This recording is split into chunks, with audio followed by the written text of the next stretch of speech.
And it says we're live. Good evening, ladies and gentlemen. Welcome to Friday Chill Stream with Josh and Manny, and whoever else we bring on the panel. We might just let some people jump in, have a little party, have a little bit of fun. Per usual. Josh is going to be working on those amazing Copic markers, get some color in. I probably practicing some inking on some pieces just to get my dexterity with the software. Manny's on mute right now because he's trying to get all his equipment set up. But as soon as he's ready to go, we should all be good to go. So Josh is going to be working on that Mega Man piece that he's been working on for a while. And we're going to go ahead and highlight him for a little bit. And so y'all can get a view at this beautiful artwork. Huh, did I just mispronounce that word? Dartwork. Dartwork. And so you went to the opera last night. Oh man, yeah. Let me wait for more people to come in. It was more of a Curtis Blow hip hop version of the Nutcracker Suite. That's pretty cool. At the Deepak Center in Durham. It's about an hour away from where I live. And so it was pretty cool. It was pretty chill. It was a great experience. I'm not mad. Manuel Correa, a.k.a. Good Dog Express Cousin, is in the chat, a.k.a. Manny. Manny loves Manny that much that he's his own cousin, but we're not telling anybody. I love my cousin. My cousin's awesome. I know. He's a friend of the show. He's a very good friend of mine. Yeah, he's a friend of our show too. He's yes, a friend of the show, and and that's awesome. Yeah, that's how you do it.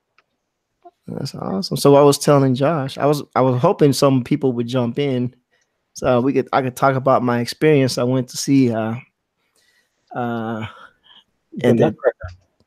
it was the Curtis Blow version. Instead of ballet dancers, it was like a whole bunch of break dancers, and it still played the original Nutcracker Suite music. Just a little bit of breakdancing. They had a DJ doing a little bit of scratching and mixing in the background to add a little urban flavor to it. Mm-hmm. But it was awesome because we got treated to a little bit of a pre-show by Curtis Blow. He did some of his old, music and whatnot. So we got a little bit of a Curtis Blow concert. And then we got the show itself. And then at the end, Curtis Blow did another little bit. A little couple of songs. It was pretty awesome. It is awesome. I'm not as sophisticated as you, so I don't know who this Curtis person is. Curtis Blow is an original old school rapper from 79. I want to say that is old school. Yeah, he started back in 1979. Back with the Sugar Hill Gang and all those people like the Hotel, Motel, Holiday Inn crew. What's up, Argos? How you doing, man? Argos. And so yeah. So that's old school. BDP. There was some BDP played as well because there was a DJ. They had an actual DJ down there. He was doing some big things. Play a little bit of BDP. They play a little bit of Naughty by Nature. No Run DMC though, for some reason. But it was pretty good. What is BDP? That's Boogie Down Productions. Okay.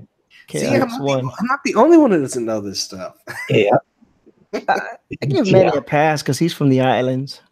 Hey, dude. It's we get Jawaiian over here, okay? Yeah. When was he a rapper? Like, when did he start getting big?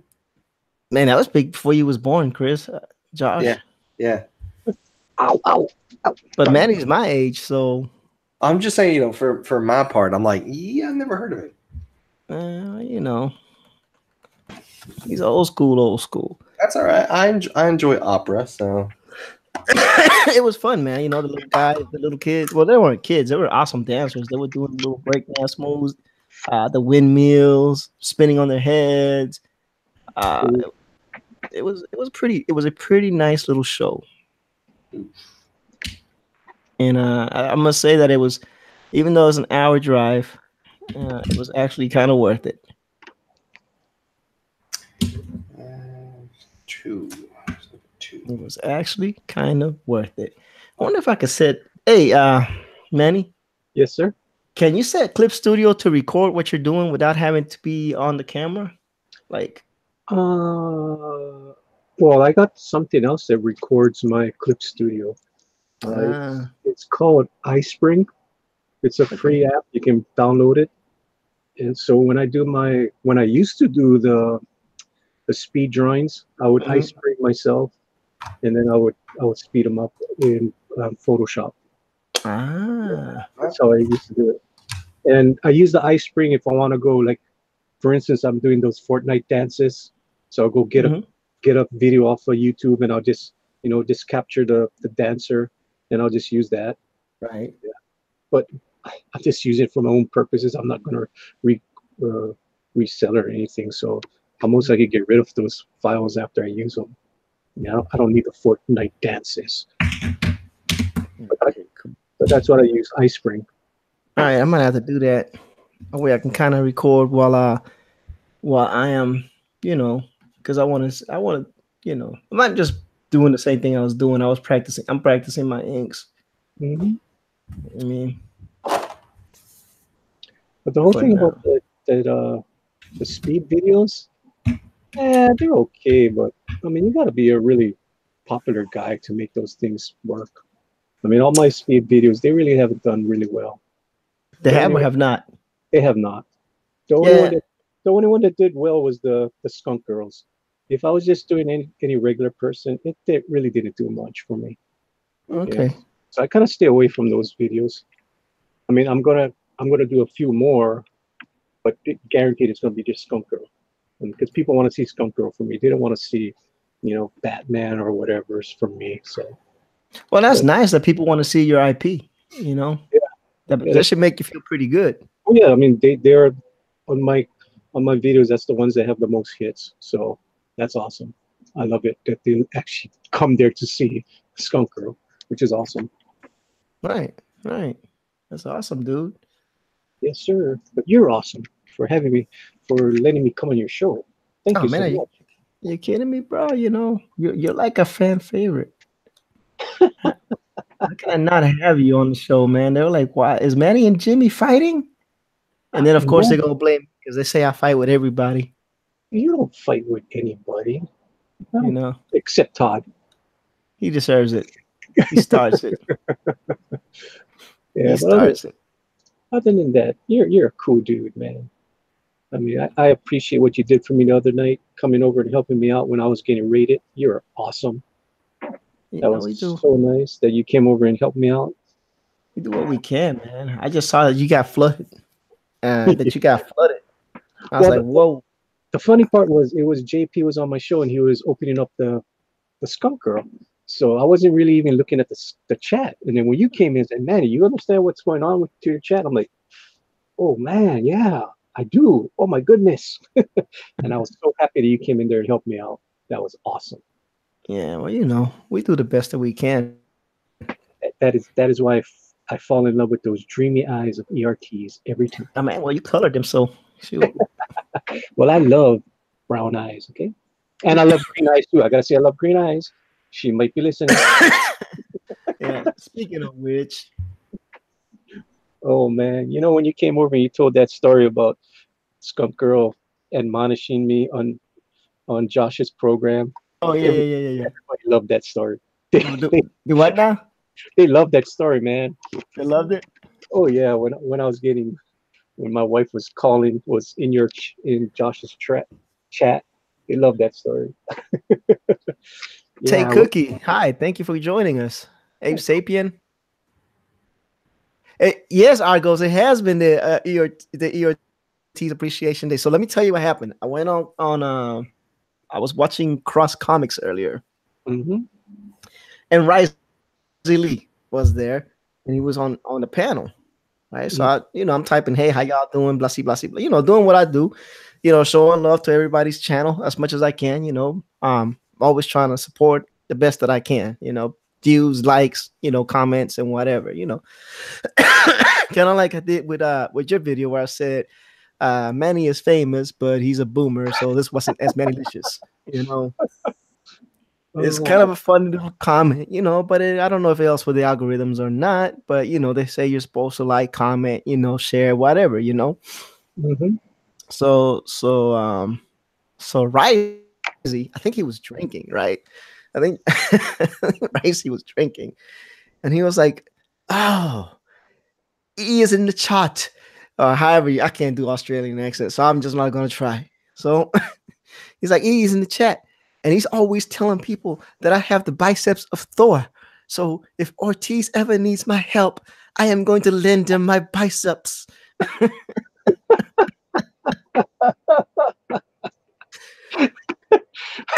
See, I was just saying, Risey was super lit. Oh, and I missed it. Darn it.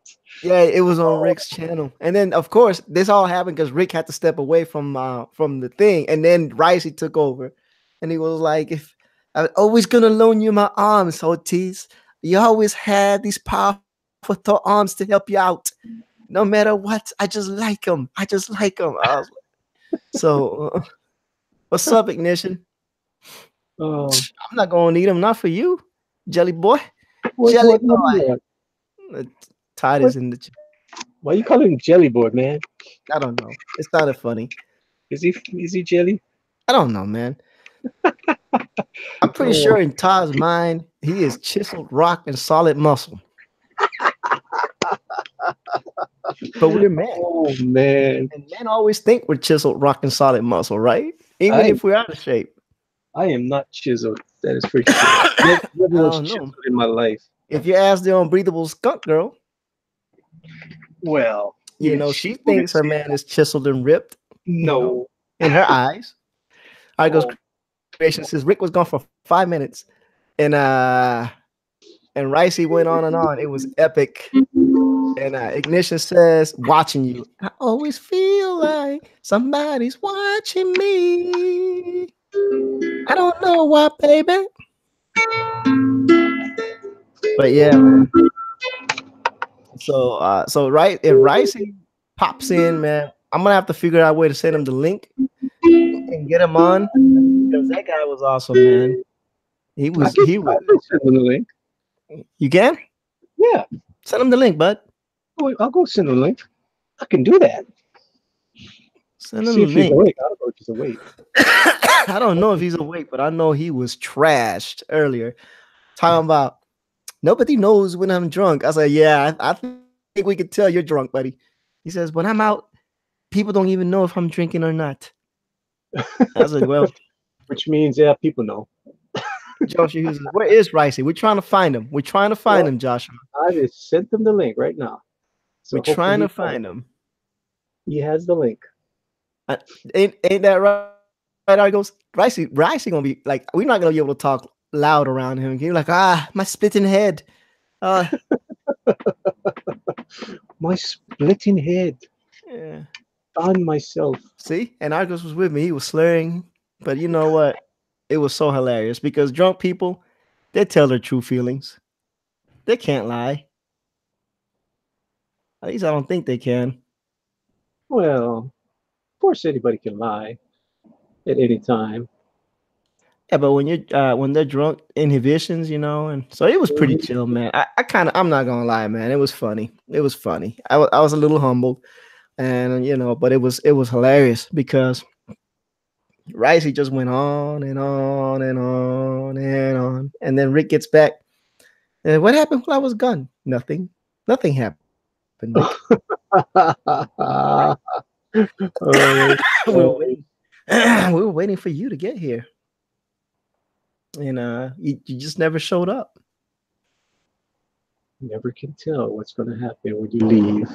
Mm-hmm. Be very careful. Josh Abe says the picture is looking amazing. Thanks. Yeah. Oh God. And Take Cookie, I think we said hi to you. But if in case we missed you, hi, welcome to the stream, welcome to the chat. Let us know where we know you from, so we can give you a shout out. Who's that? Take Cookie. Take Cookie. Cool. Yeah, first time I've seen him on the chat, or her in the chat, him or her. It's awesome.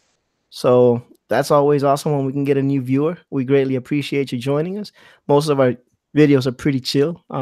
Mostly just us talking and Josh drawing.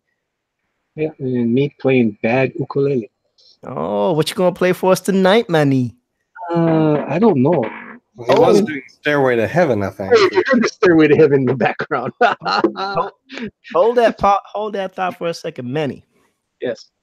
Jason Momoa is Hawaiian, right? I don't think so. I think he is Samoan, I think. Or let me go check. But anyway, Momoa, it does not sound like a Hawaiian name. Does not? No. Let me go check. Did you check the little video where he was doing the haka? No, I did not see that. He did it for like the premiere of Aquaman. One more. Okay, Wikipedia is going to tell us what kind of ancestry does he have. Hey, Bit Biter's in the house. Our mod, the mod extraordinaire. His father is Hawaiian. He is. Okay. Hawaiian, German, Irish, and Native American ancestry. Cool. All right. Well, anyway, for one of the premieres, see, Abe Sepia, so he saw that. He did the haka, and his kids were doing the haka, along with a group of men who I have no earthly idea who they are. But so the funny part about Jason Momoa, he was born in Hawaii, but actually he was raised in Iowa. Iowa? Yeah.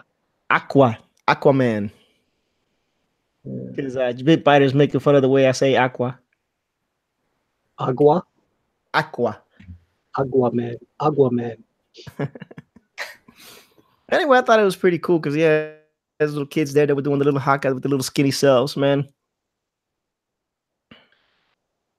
And I thought, oh man, I want to ask Manny if he saw it.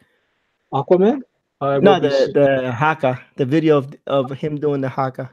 You go do that right now. I think you like it.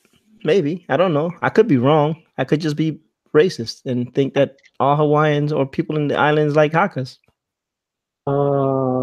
It's a Maori thing. Yeah, you were saying that the other day. But that doesn't mean that we don't. I mean, people do it down here also. I thought it was pretty cool. Okay, let's see. He's performing his haka at the Aquaman premiere. Wonder where you did the premiere. Later, Argos, man. Thank you for joining us. Hey, Bill.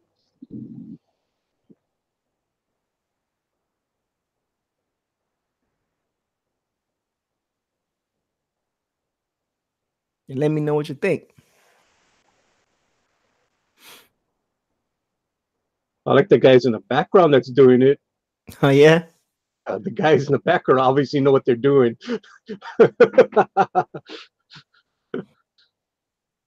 And the whole thing is expressions in the face when you do it. Yeah, there's some pretty scary expressions on some of those guys.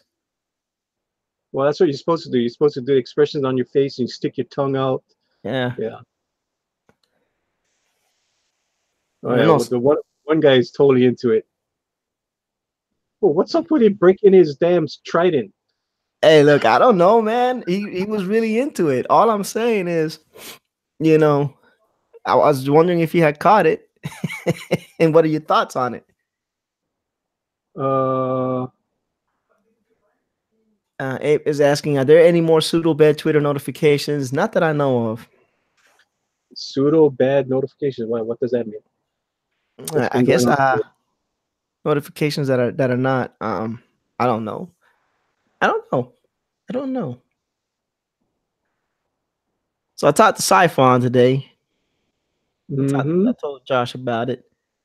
So what's up with that tweet?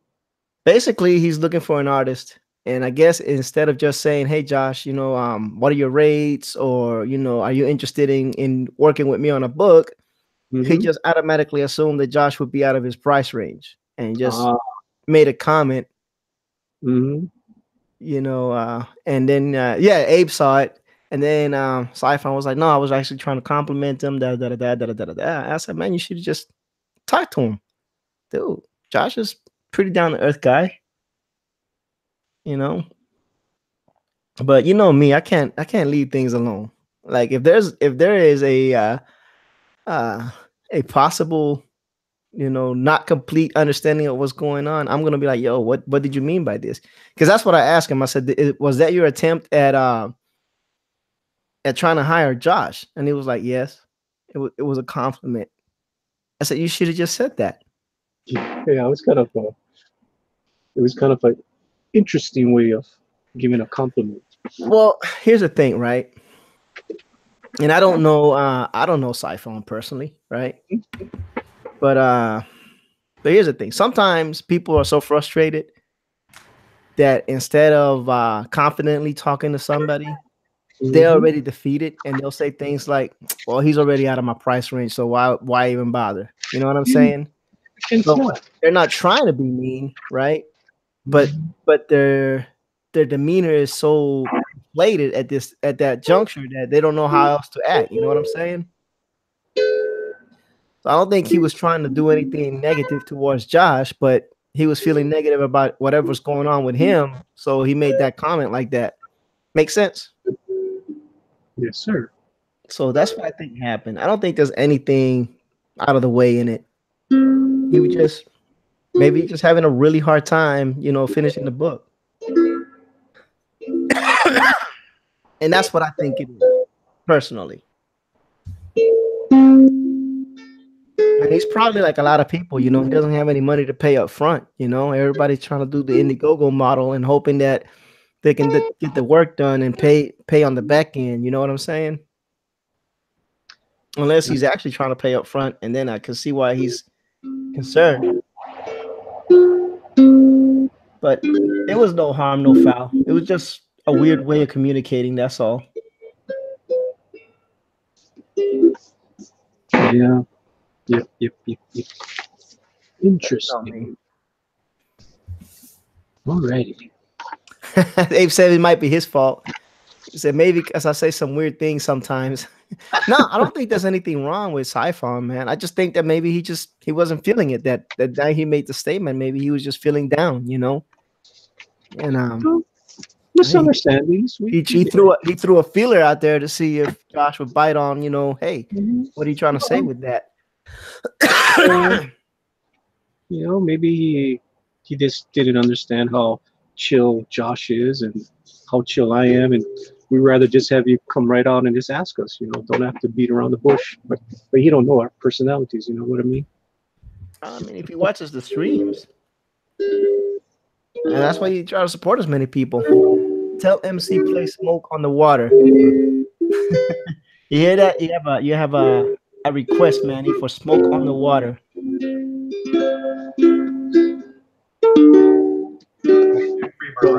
Talk, aka Ignition, get tuned in. Speaking of which, ladies and gentlemen, if you're looking for a Christmas shirt for independent creators, Mr. Ignition Get Tuned In has a Ignition Get Tuned In t-shirt. He gets highly offended if you don't wear it on the shows. So I'm not going to show him my my Lone Star shirt that I got on tonight. Because I got, you know, of course, on top of Cyber Frog, I got Lone Star. Thinking about getting maybe a Brutus one. And maybe, just maybe, if Todd behaves, I'll get one of his. Smoke on the Water. Let me go see how hard that is.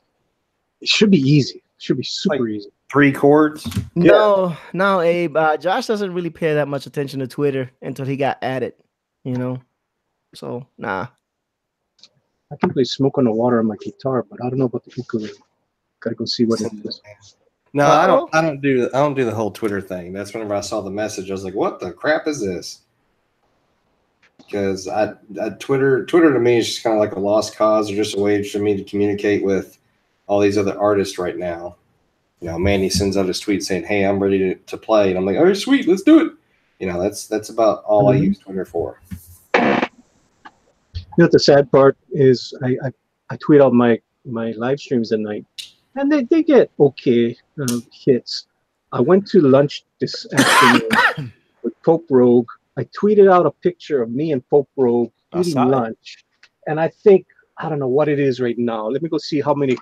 I mean, just like the first minute there was over 100 people looked at the darn tweet. I'm like, seriously, people? It was like, howdy guys. Howdy, Risey. Is that Risey Lee? That is Risey Lee, man. What's up, Risey? Risey. I just seen I got a link, so I was like, oh. Yes, sir. I sent you the link because Ortiz said we got to get Risey Lee in here. We have. Oh, awesome! Thank you, man. Glad to be able to talk to you guys. I'm a little bit hungover, so sorry if I'm a little bit slow on the draw, but Risey, do you remember anything you said on Cross Comic Stream this afternoon? Oh, what I do? No, I didn't really remember what's going on there. Damn it! Now I'm gonna have to go watch that, man. Something about always loaning me your arms in case I'm ever in trouble. Does that ring a bell, Risey? No, man, I black out, and when I say I black out, I sound coherent as hell, I've been told, but I'm like, I have no recollection of saying this. You need to watch it. It was hilarious. Oh my god! All right. Well, if Rick's on the off chance ever listening to this, I'm so sorry, brother. No, Rick was gone. He stepped away. I don't think he knows what was said in those 5 minutes. He was gone. Oh no! But it was hilarious. Oh god, yeah. No, I just woke up and I was looking at my room. I must have gone off it for some reason in my room last night as well, because it's trashed. Like, oh, this is going to be a fun day of cleaning up. Anyway, so based upon that drunken soliloquy you gave on Rick's stream. Oh, I'm gonna have to watch that. We decided that we had to have you on tonight, even though we knew you were going to be hungover. We were actually betting on how hungover you would be. Oh, really? No. Yeah, it's probably on a level 9. Yeah, on level 9. I just got a beer to take off the that edge.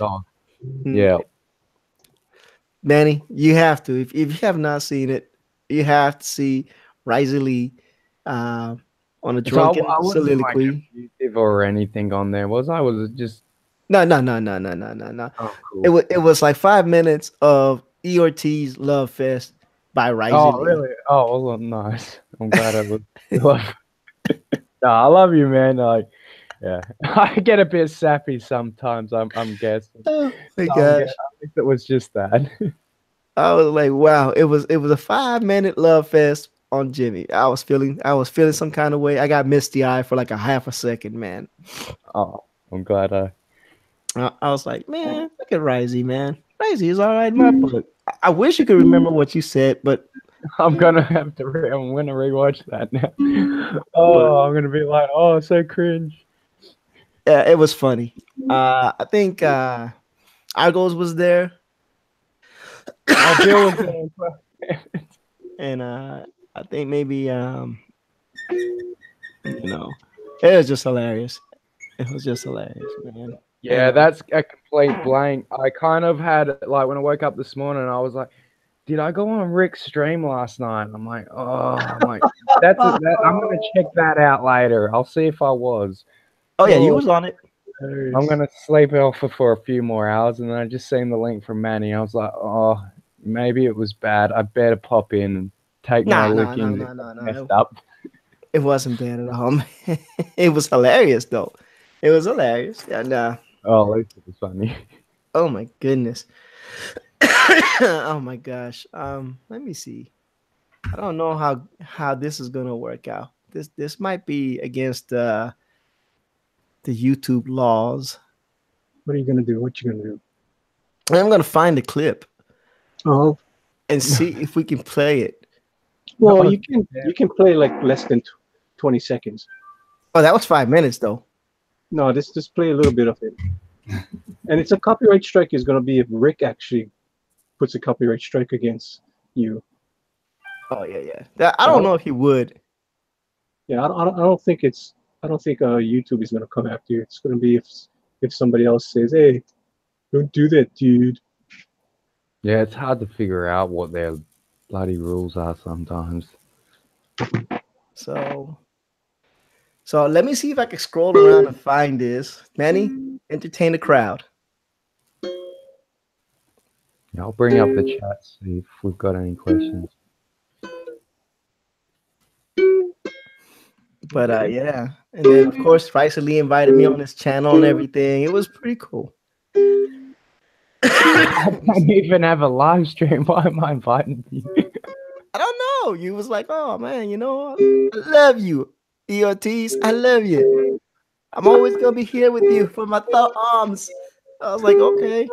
Ricey is drunk as all get out. I was very drunk last night. I think I had about just looked in the fridge. I think I had like 30. Sorry, I got my text chat. Okay, that's not the one. All right, Manny. I hear you.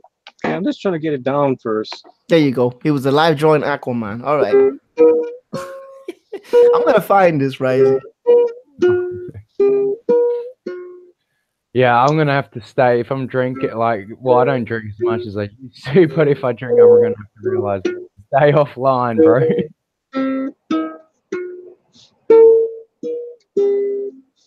Okay. Okay, I got the smoke on the water there, Mr. Ignition, if he's still in there. I got it down.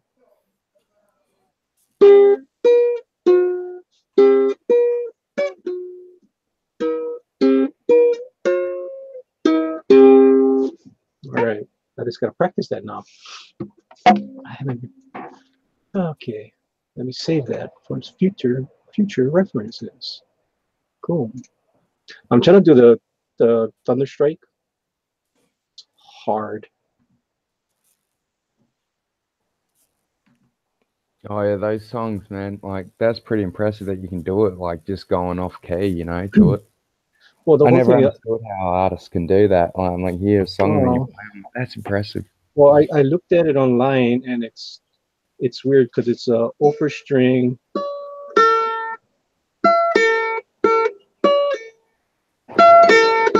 And it goes super fast, and I can't do that crap right now. It's going to take me a few weeks to get my fingers faster. Let me see if I can get this to pick up.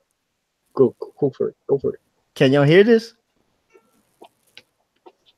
No. All right. Let me see if I can work this out.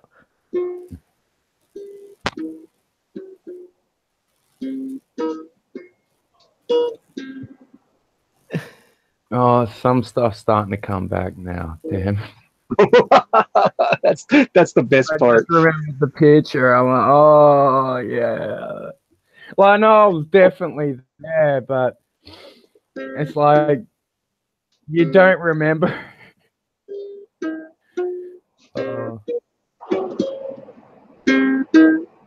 remember that, like, the world can hear your voice now, Ryan. You gotta be careful being drunk.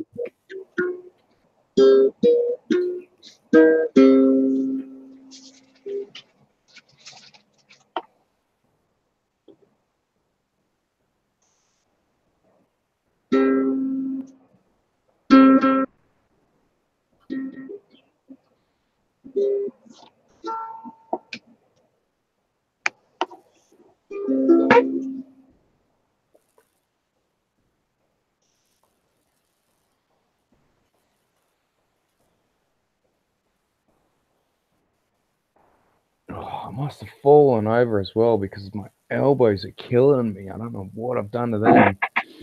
I had to move my hand. I'm like, it feels like they're jarred up. I'm like, oh, what's wrong? My mortal coil. I've heard it.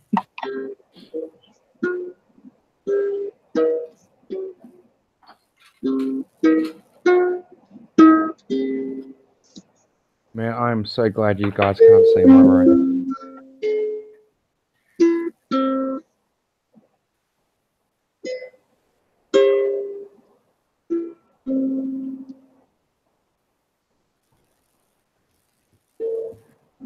Oh, so I was just looking for my custom hero clicks. I was like, please tell me I didn't knock them over by accident. They're awful. They're actually in a different spot for once. I don't know why they're over there.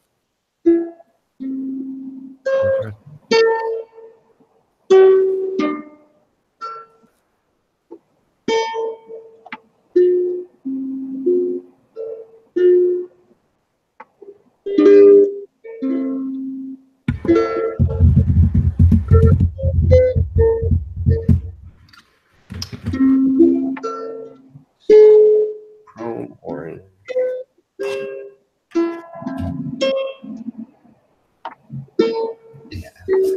Yeah. Oh, Josh, you gave me a brilliant idea when I seen that sheet of paper once on one of your streams too, like how you use that to catch all the ink. I started using that for when I paint, instead of getting it all over like a desk or something. I never thought of just laying down a piece of paper. Yeah, I was like, oh, it's like such a simple thing, but a genius thing, you know? I've never thought of that. I've learned so much from you guys, like watching you. Like I never thought about. Well, I never used to film either, but I learned from John's camera setup how he's got it set up when he draws his pictures. I just created something similar to that so I could paint and people could see it, because the way I used to have it set up, my hands would always be in the way when I would be watching the thing later on. Right.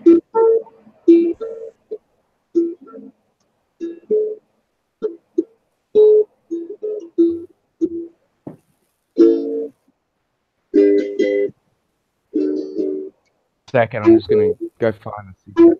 All right, buddy.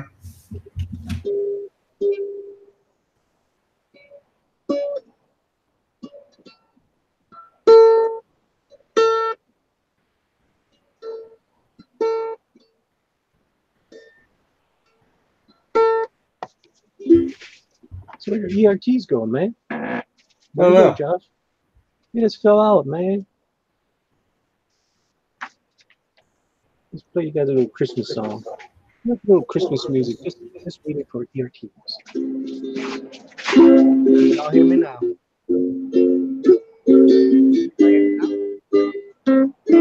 Jimmy, you're barely there, buddy. Hold on. What about now? Oh, much better. Sorry about that. I was playing with the settings within Hangouts to try to pick up the speaker, but it wouldn't pick them up. So, but if you go to Rick's Aquaman video and scroll to like 5920, you'll get to hear all the madness. Thank you. I'm watching that after this. P.S. Melter's in the house. Hey, Mega Man looks good. Who's Howdy, Sorry, that's Manny.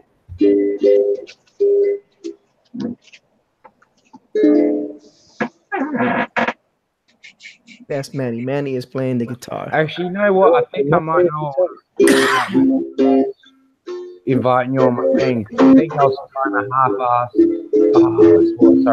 half-ass. Drinking stream last night or something. I kind of had some sort of a record for that. I've seen a couple of people on Twitter start asking if anything was live, and I was like, oh, I'll go live and I'll get everyone on my show and then have a chat, because I was sitting in my room drinking alone. I was like, I want to talk to some friends. I can really hear you, Rising. Oh, sorry, man. I might have messed up my head. Yeah, well, I was just saying, like, I think I was too drunk to realize exactly what I was. Well, obviously realize exactly what I was doing, but I think I was planning on making a live stream or something at one point. I sort of have a recollection towards that, but I don't know why I would have been thinking it, because I don't know how to set that sort of thing up. Derek is in the chat. He's saying he's now officially listening, so we need to make it interesting to keep his attention. Yeah, well, I was just, before I got this link, I was watching that Predator, and I'm glad you sent me this, that was unwatchable and unlistenable. I was, what is this garbage? At least what I got up to, there may be some good parts later on, but I was like, oh man, it was. You can tell it's high budget, but the scenes are just cringe fest. I'm like, who is the cinematographer here? Who's setting up? Someone tell that person to stand over there. Someone tell him to talk more. Oh, it was hard. I think Rice is still a little drunk.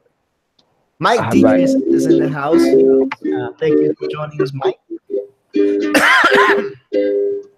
As, just having a Friday night chill stream. Manny's playing the ukulele in the background, and Josh is doing a little bit of his comic magic. I'm just practicing some shading on artwork that's not mine. That's why it's not up there. And I'm just sending an apology message to my brother who just sent me one, because I must have done something here as well last night and I don't recall. Oh, Risey. Yeah, I messed up big time last night. But it wouldn't be the first time. Risey was out of it. Yeah, I was gone, man. So, Risey, this is an intervention, man.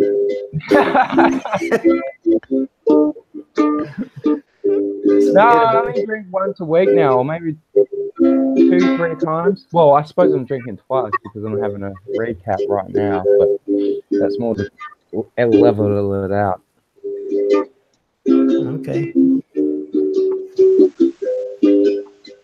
I had to turn Manny down just a little bit because I have a hard time hearing Risey right now.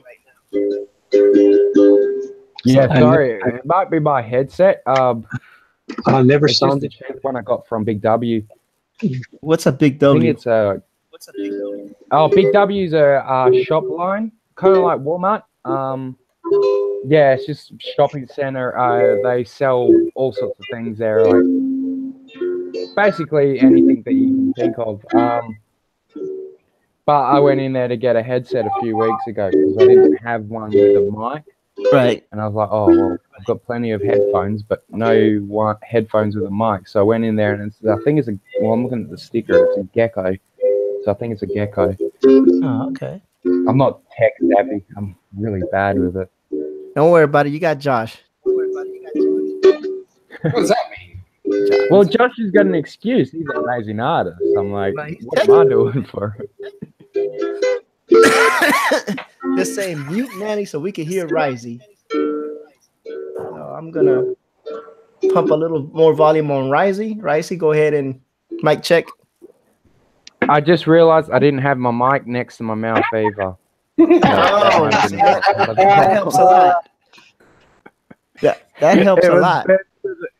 I've got the headset on, and I'm like, oh, it's facing the other side of the room. Like, it's not even near my mouth. So sorry, guys. Technical. This is an intervention, Risey. We're gonna have to keep you from however many beers you consumed last night. I think it was about 12, 13. Yeah, we're gonna have to ask you to cut that down to like 8. All right. Yeah. I'm good on 8. Like, I can go all night. I'll be coherent. I'll remember everything from the night before. But you don't remember what you said on Rick's channel. Yeah, I don't remember anything. I go past 10, I'm done. I'm gone. Like, it is over. And yeah, I'm still coherent. Like, at the time where I'm like, I can work any sort of thing on the computer. I can work anything in real life. But when it comes to waking up the next day, I don't remember any of it. Yeah, Joshua Hughes showing some love to Manny. He says, mute Manny so we can hear Risey. Howdy, brother Joshua. I just started seeing some of your messages back to the. Joshua's just mad. Joshua's just mad because I took away his wrench. Yeah, I said that yesterday. You took away Joshua's wrench? Everybody had a wrench except for Joshua. Wow. Wow. Because he did not know how to wield the power of the wrench. He was very naughty. He was a naughty wrencher. Now, some people just, you know how many times I've given Joshua a wrench and took it back? I forget how many times. Is this like a game between you two? He should know better. Oh man, he keeps on I messing. used to yell out to my brothers when you'd give him a wrench. I'd be like, Josh has got a wrench. Come watch. Something's going to happen. Oh man. Look, you can't give anybody named Josh a wrench. Hello. Well, I think Chris has a. Well, I don't think he has a wrench. I hardly give out wrenches. That's the whole thing. I don't need a wrench. You know, just like your Chad. Nobody needs a wrench. He's one of the best wrenches I've ever seen in certain people's streams. Yeah, Who's KG that? does. KG, the mighty KG. He's my mighty wrench. The mighty KG, man. That is an exceptional wrench. I don't know. I have a wrench. His name is Bitbiter0101. Oh, Bitbiter's cool too. He actually helped correct me in one of my videos once too, so I'm always eternally grateful to him. Oh yeah, Bitbiter's amazing, man. He's actually the super techie guy. He's the one that actually got Josh situated so he could stream. Oh, awesome. Yeah. Thank you, Bitbiter. That's awesome. I've enjoyed your streams a lot, Josh. Even like just watching you draw sometimes. Thanks, buddy. That means a lot. Yeah, it helps that Josh can actually draw. No. One of the things is I noticed this year is I was like, some fans aren't really vocal about how much they want to appreciate their artists, their writers. You know, I'm like, it's good to see the tweets and things, but I'm like, you know, you got to make it vocal. You got to be direct. I'm like, otherwise they might not get the message. Like sometimes it feels like you're just doing it for nothing. Josh here says, didn't know how to wield the power, and I choose to promote John Dillard with it.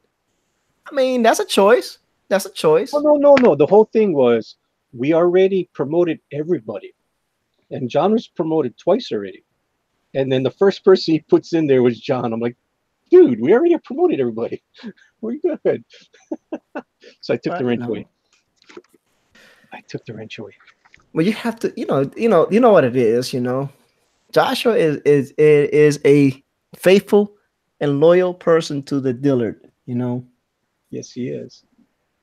Joshua is awesome. I started showing up in the streams and the chats, and then after like a second or third day, I think it was, he sent me a message on Twitter, and he's like, "Do you want to join the Cult of Raven?" And all you've got to gave me a cult. I won't put out the disclaimers for the secret initiation.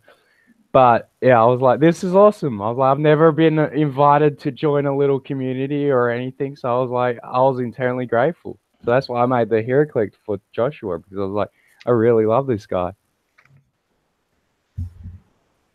Dragon, or aka Durakin, he says it's pronounced dragon, says he gets no love as a writer. Ain't no sunshine for Durakin. Doom, doom, doom. Only darkness every day. Oh, I'm sure you're a good writer, Durakin. You can't be messing up any more than what Tom Taylor's doing on the X-Men at the moment. Oh, no, say it ain't so. Sorry, I'm very spiteful when it comes to Tyler. I like the guy, but the thing is, that's what the thing is. I was so stoked when I was like, there's an Australian writer. He wrote Injustice. And then I picked up X-Men Red. I'm like, what is this? What am I reading? And it felt like a recruitment thing. Joshua's over here pleading his case to Manny. How was I supposed to know there was a limit to how many times I could promote John Dillard? This is an interpretation of what I see him typing. Well, the whole thing is Santa Raven in the house. Merry Christmas to you as well, Santa Raven. She came Merry over. Christmas, Santa Raven. She was on JP. That's what she was at. Oh yeah, JP. Oh man, see, this is the thing. John Dillard eats yellow snow. Yes, he does. Yes, he does.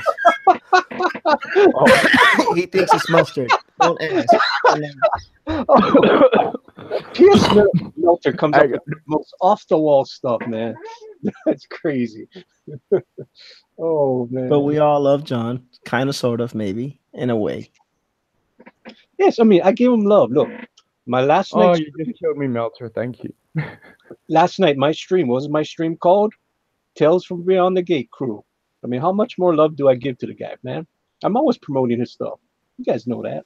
Let's see. Direction says, my web novel was bad. My scripts for comics, most people seem to like. Sandra Raven is dying laughing with tears. And I'm talking about my web novel, though, which I don't want to write, but I have to. Well, Dragon, sometimes we got to do those things. It's just part of the thing. It's just part of the thing. It's part of the process.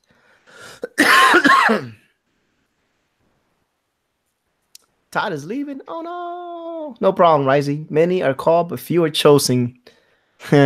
Josh was saying that no problem on the invite to be part of the cult of the Ravens. He said many of them are called, but very few are chosen. Some of us just ignore the call. Just going through my Facebook page and seeing a bunch of stuff I posted last night, and I'm like, nope, delete now. He's having regrets. Oh, major ones. I was abusing my friends, so that's great. Well, I use friends very loosely. I don't know, but all I know is you may not get invited to Rick's stream ever again. Oh, yeah, I'm probably off that list. I don't think Rick watches his streams over. I think he's just a one and done kind of guy. Sometimes I do that, but sometimes I don't. Sometimes I watch the streams. Like I watched the stream y'all did yesterday. Cool, because I was out of the office, and I leave my little comments. Manilicious was not Manilicious on this stream. What? Why was I not Manilicious? Because you was boomer. You was doing boomer status, man. What the hell did I do? It was so boomery. Man, you had echoes all over the place. I don't know what was going on. It was not. It was not the standard Manilicious format. Wow, I did not know that. But at least I let you know, publicly, on your comments that nobody ever reads, but you. I know you left me a little heart. Yeah. Funny thing is, I read the comments of people's stuff all the time. Like I go through it, I'm like, all right, did anyone say in the comments, don't let this bloody Aussie on again? I'm like, all right, I don't want to mess up someone's stream. Nobody ever said that in my stream. Oh, no one's ever said it. Like, I've not seen it, but I go to check people's comments, like, just to make sure I haven't, like, annoyed anyone. I'm like, hey, we don't want to hear this from this guy again. He's annoying. Dragon says, I'm weird because sometimes I watch my own streams over again. Oh, no, Jarek, and I watch all my videos. I upload about 10 times before I upload it, because I'm like, even the ones where I just paint and I don't say anything in it, I'm like, is there anything in here where I might feel like I don't want it on the internet? And then I go on the internet last night, blackout drunk, and don't recall a damn thing. Oh yeah. Gave me about 10 minutes of love on Rick's stream. It stopped being Rick Draws Aquaman, and it became Ricey's ode to Ortiz. It was beautiful. Oh, I'm glad it was just a love fest for people instead of like, I was like, a few things happened yesterday, so I could have talked about a few things. I'm glad it was just my expression of love for you, brother. Yeah, it was great, man. Well, I mean, you was talking about Jason Momoa and Momoa's bodyguards and stuff like that. What? But I mean, if anybody wants to hear Risey on a drunk soliloquy, go back to Cross Comics. Yeah, that's definitely watch his Aquaman drawing. He drew Aquaman? Yeah, he drew Aquaman. Who, Risey? No, Risey didn't. Risey didn't. Wow. So Pusa Studios is live and Comicsgate is live. It's a lot of stiff competition out there today. Yeah, why don't you guys all go over and go rate Pusa Studios? Says we're here from Ortiz and get them to go shout out this channel. That would be awesome. Dude, I was so mad the other day. Why? Because I was trying to get a shout out. Mm-hmm.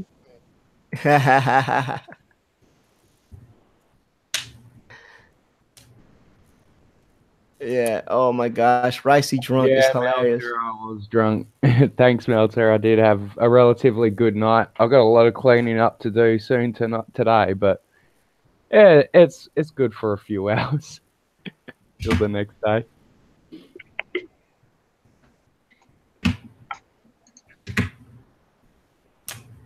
And I just posted the link to the video where you could hear Ricey just go on and on and on and on about whatever his drunk mind was thinking about at the time. Jason Momoa's bodyguard. Yeah, that's what scares me sometimes is that once I start on a tangent, I don't stop. And when I'm drunk, I'm extremely passionate about whatever I'm talking about. So it just goes on and on and on until someone says, "Shut the hell up, Ryan." And I'm like, No, hey. he'll let you go. I mean, Cross even left. Yeah, that's what I'm scared of rewatching it for, because I'm like, there was no one there to say, "Stop talking."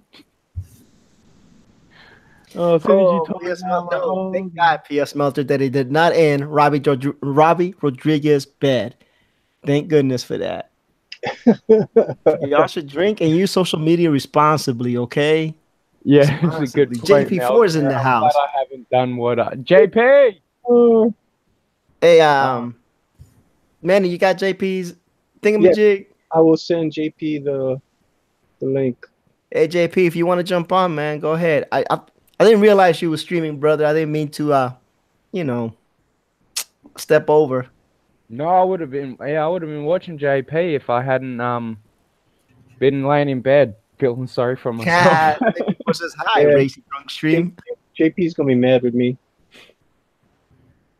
I know already what JP's gonna say to me. Oh, what? I'll send you the link and you jump on ERTs. What's up with that?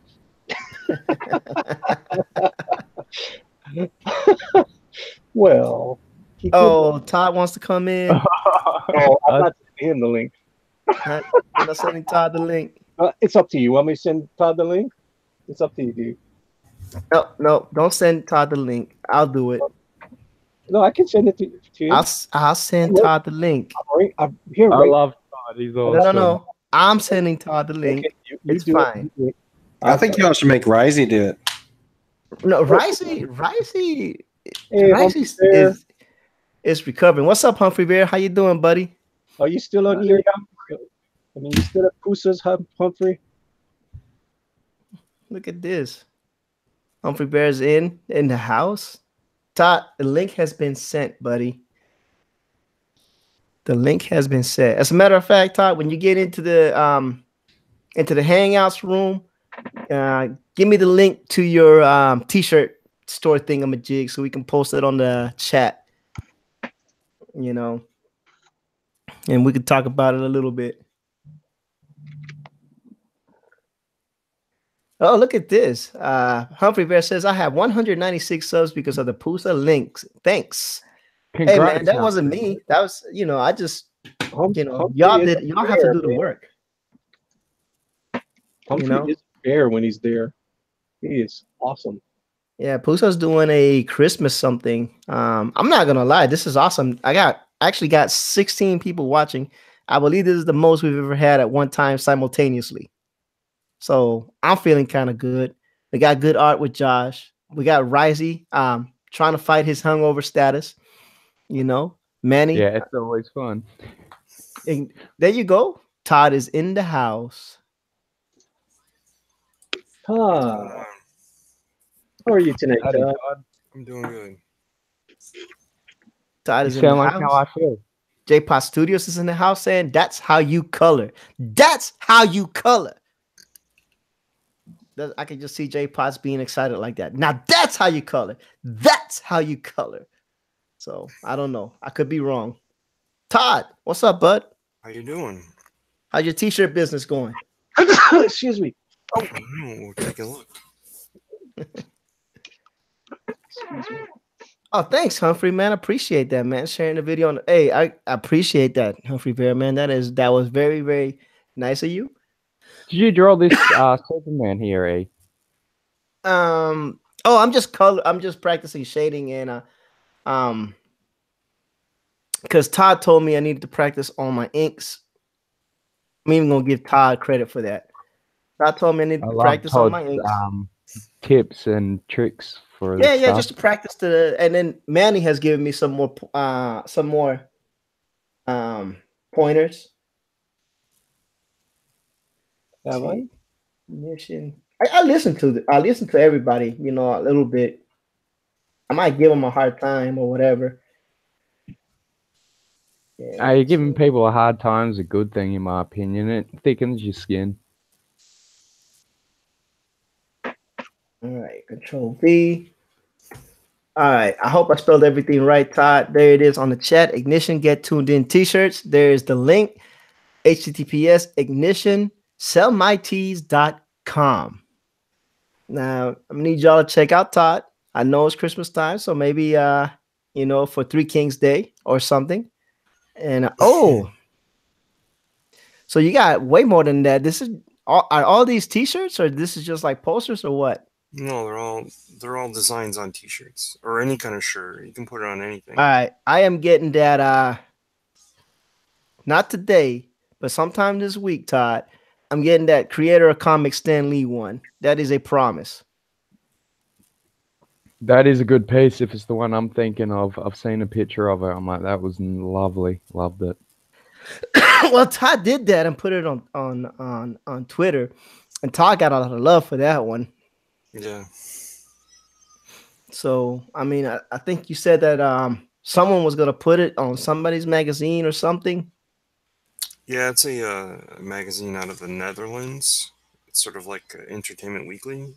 Okay, That's cool. Yeah.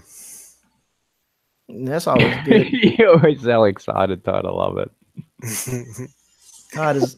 I I don't know if Todd talks like that because he's got kids in I the would house. never want to do anything wrong. He'd be like, I'm not mad. I'm just disappointed.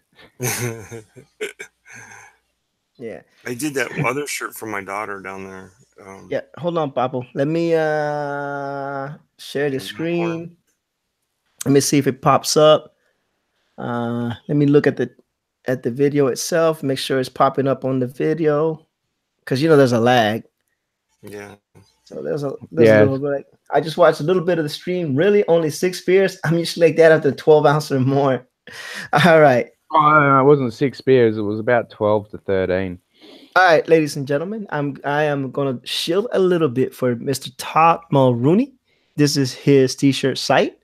Like I said, HTTPS Ignition sellmytees.com. First 3 t-shirts are of his character. Ignition Get Tuned. Is Ignition, right?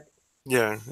Just Ignition, not Get Tuned In, right? No, that's just the what I named the channel. But yeah, it's just Ignition is the title of the book and the name of the character. Now, in case y'all are wondering what I was talking about, here is the Stan Lee that I was telling y'all about. That let me see. Lag. Wait for the lag. Wait for the lag. I always loved that Utah was in the background. I can never say his name properly, but yeah, I love that he was. Wait for the lag. Wait for the lag. Hey, we got JP4. Hey, JP, how you doing? We're doing a chill stream on Friday. So thank you for joining us. Thank you for allowing me.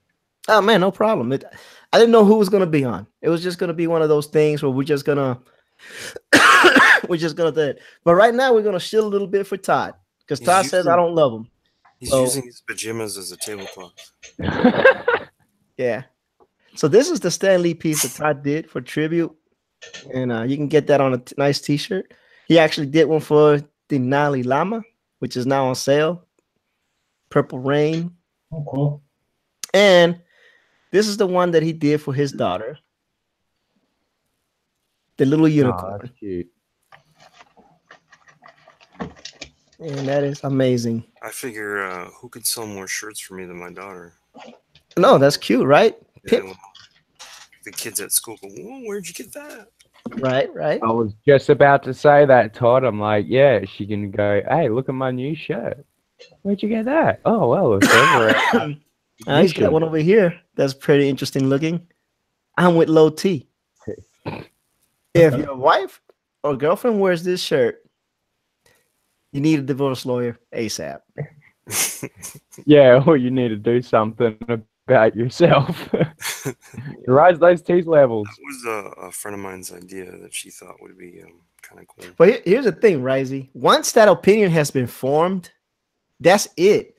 Once a woman forms an opinion on you, you're pretty much done. You're done. They make up their mind about you like basically within 10 seconds. You're done. It's a done deal. Is this person a compatible partner? No. Or yes. One of the two. Yeah, it's a done deal once that happens. All right, Todd, I have done my civic duty, and I have shielded for you a little bit. And we're going to... a quick thing for anyone, though, with the ladies. One of the first things I've noticed, and I've been told by them, is they look at your shoes first. So always make sure you got nice shoes on, fellas. Oh, yeah, shoes, nails, smiles, teeth, the whole thing. Let's see. JP, what are you working on today, sir? Well, I work on fun. Say again? We made a gingerbread house earlier. Oh, you built it nice. Yeah. Me and my son built that together on the stream. Awesome. Nice. And it was pretty much a disaster. On it. And then aren't you supposed to blow that up on Christmas? Tomorrow. And then my oldest daughter is back from college, and she was working on the Titanic with us. Huh. That's wicked. I hope this Titanic does not meet the same fate as the original Titanic. It might. It might. You never know. And then I started working on my tender for the train. And now I'm eating beef sticks. Beef sticks are good, man. I'll be back in 1 second. I gotta check some of these, miss. All right, Risey. All right. We're going to go back to Josh's coloring. I just gave you a shout out on Mickey XOXO. Oh, yeah. She's got a huge channel. So she just read that I'm live streaming on Ortiz Arts. Oh, Lordy. So you get to be known all over, man. That's what I'm doing, man. That's why I'm quiet. I'm just being a little ninja over there. But look, man, we got 14 people watching for a stream for our streams, or at least for me and Josh. That's a pretty high number. So I'm happy. I'm stoked. It's small steps. You know what I'm saying? Oop, it went down to 13. It's just as I said that. It's small steps, right? Small steps. I was thinking the Titanic. Yeah. Except it says Merry Christmas all. If I don't see y'all, hey, Merry Christmas to you as well. I hope you enjoy your family. Take a little bit of time off, relax, let your hair down. Go to Josh's white box Josh. He has a white box. It's just a little bit of a lag. Oh, because there's almost an optical illusion in his. If you look under the arm, doesn't it almost look like it's missing? Like right under his arm, like a square of his body's gone. Huh? You know what I mean? It creates an optical illusion, like a 3D illusion that. Oh, you talking about the top character? No, I'm talking about the Mega Man character down there, right underneath his arm. It almost makes it look like there's a square or like a what is that? What's that? Minecraft square is taken right out of his body. I don't see it. No, you don't see how he shaded that and it made it kind of appear like that. Right. I never say the things. Yeah, you right do. there, where we were pointing. It's like an optical illusion. Oh, I see what you're saying now. Oh, duh. Duh. So, Todd, I don't know if you watched Ross's drawing Aquaman video, but Rice Lee was drunk, so we had to invite him because we knew he's hungover. Yeah, I was messed up. When I woke up this morning and I seen my room, I was like, oh, that's going to take a lot of cleaning up. And I laid back down, did some of the cleaning, laid back down. And I was had some things come back to me. And I'm like, oh, I think I was on Rick's stream last night. That went all right. Oh, it was marvelous. I loved it. Yeah, that's when I asked you, how much have you had to drink and how long? JP, were you on the stream? Me? Yeah. Well, no, were you watching the stream? I watched it for a little while, Uh-huh. but I was doing stuff. I could have been talking to like 10 different people and wouldn't remember who I was speaking to right now. That was bad. I'm like, no, don't do it. I usually avoid them. I don't know why I jumped on last night. I was like, if I'm drunk, I stay offline. Like, if I'll do anything, I'll post in chats, you know? Right. And I'm like, yeah, I must have been lonely or something.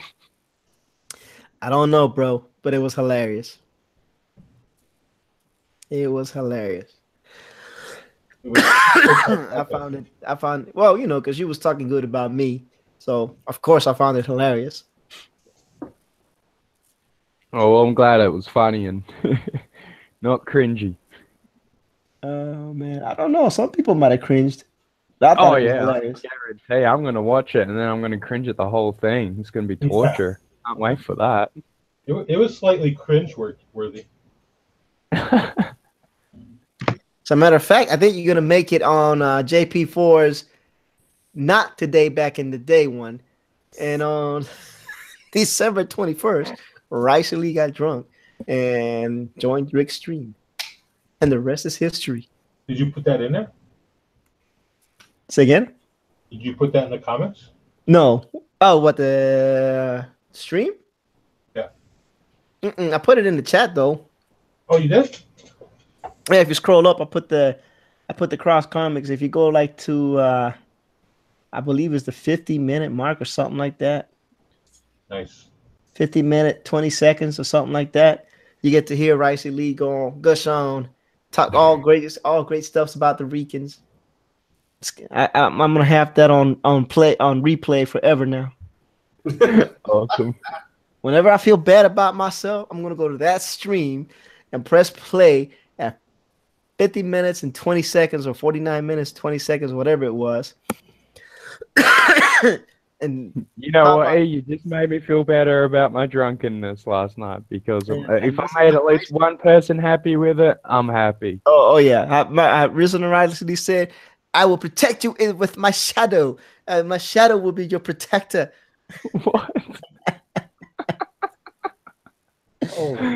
Oh man.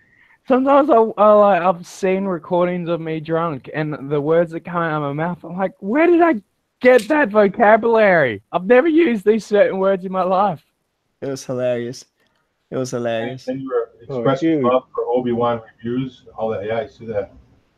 That was way before you even got on Ross's stream. Oh yeah. So did you guys see who I booked for? Hey, you're missing a little bit of your finger there, buddy. How'd you do that? Me? Yeah. You really demolitions? Really worried about me. Table saw accident, wasn't it? Yeah, That's right. I forgot. You did tell this story. Sorry. Todd doesn't pay attention, man. Todd is I had a selfish teacher years ago when I was in junior high that had the same thing, and it was like workshop accident. All right. So tables was brutal. I booked Dan Panosian on Fanspeak in January. I saw the tweet that you sent. Is that on that tweet that you had all the like 3 or 4 people booked? Yeah. Yeah, I saw that, man. It's like, look at you. Look at Todd working. Is that you drawing Superman? I am not drawing. I am inking. I am inking over a Jim Lee pencil. Right, please do not give me any credit for this Superman. I ain't trying to fight Jim Lee, even though he's skinny, but I ain't trying to fight him. I just saw that. I see it on top there now. Yeah. It says Action 1000 cover Jim Lee. Jim Lee, if you're out there, sorry, but you put your stuff online and people are gonna download it. I'm sorry, dude. What it is. Sorry, but I'm not taking credit for your artwork. Just No, you see, these guys don't mind if you grab their pencils and ink them and stuff like that. They're all right about that. Because I'm gonna blame Todd. I said Todd told me. I really like Josh's picture there. Yeah, that's why Josh is the white box. He's actually doing original work, and we definitely want to reward that, right? some original artwork. Oh, speaking of original artwork, thank you for the 10 thumbs up. If anybody has not yet given me a thumbs up on this video, please do so. It helps with the analytics and, you know, boosts my ego a little bit. But not, you don't have to do it for boosting my ego. Just it helps with the analytics. If you like it, share it. You know, if you're not subscribed, subscribe. Good Dog Press. If you guys want to see real redneck that just wore, hold on, show. I'm not a moderator, so I got to put that there. If you guys want to see a real redneck that just swore at me, go to Jiggy Fan Vlogs. Oh, this is hilarious, dude. I'm just looking at people that subscribe to me. It's like, oh my God, these guys are nuts. Oh yeah. Wow. Earlier today, I was, you know, looking around at the people that have subbed to me. I'm looking at their videos, and there was one panel. All of them were 3D printers. All of them were 3D printers, and they were just talking about their 3D printing machines and 3D printing. And I was like, cool. So I told them, hey, y'all should come check out. You know, of course, you, me, Josh, and yeah. P.S. They're supposed to. One of them was supposed to come by and check us out this evening, and maybe I was going to invite him on the panel. But you know, I was like, let's marry up some of these 3D printers and some of these original artists, you know, and see what happens. I mean, well, you should talk to Model about that. Yeah, I know the models around. I know. Competition is a good thing, though, bro. No, I'm just saying, brings out the best. Huh? Yeah, competition's good. Keeps you on your feet. You know, but you know, I just want to bring him around. Maybe they'll find Model 316 and he'll be part of their little 3D modeling group. You know. Yeah. And you know, it'll help people. I always think that collaboration will help eventually somewhere down the road. It might not feel like it at the beginning, but you know, getting different types of artists together. I guess 3D printing is an art because I can't do it. So. Well, any sort of thing where you're creating things are an art. Like you just and then it's good when you're talking to people who do the same thing because you can throw ideas back and forth, whether you like them or not. You might pick up a little tiny bit of advice out of that, you know, change your life. So that's, you know, that was the idea. I was hoping that they would jump in today on the stream and maybe I could invite them on in the panel and they could talk about what they do and whatnot. You never know. You know, you never know. Some of these guys might just be able to might want to do something just for free, just to test their skills, you know. One of the guys did a Johnny number 5. He said, I think he said it was 47 centimeters tall. He was German. Humphrey Bear just got to 201 subs. Congratulations, Humphrey Bear. Congrats, Humphrey. That is amazing. Very nice. That is amazing. And see the power. But you know, it's like Rick was saying. I just subscribed to them too, so I might be 201. Humphrey Bear JP4 just subscribed to you. See, you never know which channel you go when you talk, where someone will sub to you, man, and make your life a little better. Yeah, I got 3 subs yesterday. That was awesome. So thank you to those people. Mm-hmm. And Rice Lee is just like I said. P.S. Melter asks, Manny, what did you just have me watch? Totally. It's crazy. These people are crazy, dude. They're all drunk. They're all rednecks. They're drunk. Yeah, me last night. Rice Lee is jumping over that channel. He wants to go on the panel. Oh, they're rough, man. You know who swore at me? It was one of the ladies. He's like, F you, Good Dog Press. It was like, oh my God. What, in the chat? Yeah, they're on the panel, and I just went into chat just to say, oh, hi, I just came over to check you guys out. And then that country girl, whatever, she just said, F you, Good Dog Press. I'm like, what? Oh, maybe that's the way she says hi. I guess so. He said, Good Dog Press, mother effer. I'm like, okay. Whatever. Maybe that's the way she says hi, Manny.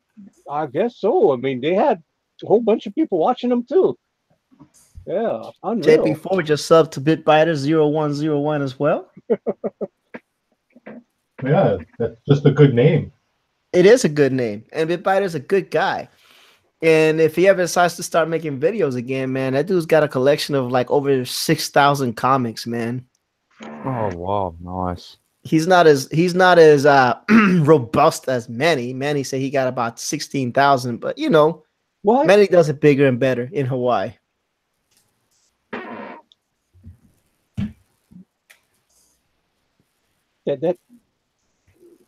Why am I doing it bigger and better in Hawaii? Oh, because I was just you don't pay attention, Manny? No, you said about comics. Yeah. I said that. BitBiter got about over 6,000 books collected. Oh. And I said, but but Manny does it bigger and better in Hawaii. Manny got more books. Well, did you see my stash today? I tweeted it out. I didn't pay attention to that. I just paid attention to the food video, the food just tweets. seen your picture with you were having breakfast or lunch with Pope Rogue. Yeah, I was with Pope Rogue, so we went over to the comic shop. It was right next to the comic shop. We had some ramen for lunch today. So we went out to the comic shop. It was cool because all the back issues were 75% off. So that was awesome. So I picked up a lot of cool stuff. And then I was so happy about it. I took a picture of the comic shop owner. I took a picture of all my comics in my trunk. And then I closed my trunk.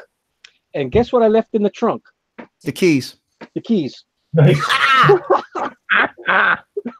Mother, try to do a good deed. Every good deed, no good deed goes unpunished. So I was trying to, I was trying to tweet out the guy, try to give him some business, and doing a good deed, and then I left my keys in the trunk. There you go. Oh, we got Dr. Fishing and Travel who's visiting us. Awesome. And he's saying there's a lot of great artists here. He's pretty amazed. And he's giving compliments to all the artists. So everybody say thank you to Dr. Fishing and Travel. Yeah, thank you, Dr. Thank you, Dr. Fish. And Dr. Fishing and Travel, I got you. I know I do. He knows what that means. Yep. Yeah. Well, we thank you for joining us on this Friday Chills night stream with Josh. Josh is the guy drawing the Mega Man stuff, and he is my good friend. A lot of people say that I promote him too much, but no, you don't. I think you're amazing promoter. But those people are not in today's stream, so they can take a flying leap. Oh, I thought you were going to I like that. Yeah, I thought you were going to say something else. Yes, I mean. You always say stuff like that on your channel, good Doug. Yeah, I don't. You guys were bad last night. Okay. I wasn't. It wasn't you, but I mean, the panel was bad last night. There was a lot of I saw once. I'm sorry again. Yeah. What's going on? I might have been encouraged. I sometimes go on a tangent and I forget. I'm like, filter your language, brother. Yeah. You got to be careful. I try to keep it family friendly, as much as I can. Hey guys, I'm actually going to hop off. All right, JP. I told Test Monkey that I would play some tanks with him. All right. Hey, awesome. JP, when are you going to blow up that gingerbread house? Might do it tomorrow. I don't know. Cool. I don't know. I think my son wants to keep it, so I probably won't. After Christmas. I think it'd be fun after Christmas. Yep. We might just keep it for Christmas, and then afterwards, we've got some stuff we can blow it up with. Cool. That'd be fun. Let me do copy. Let me be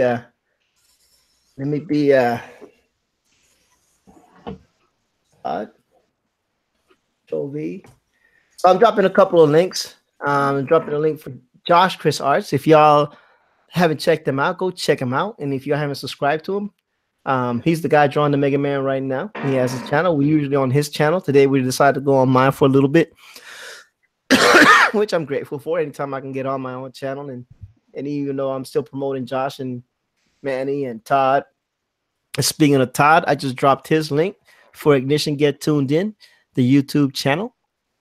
Give him a follow. Give him Thank you. A little bit of support.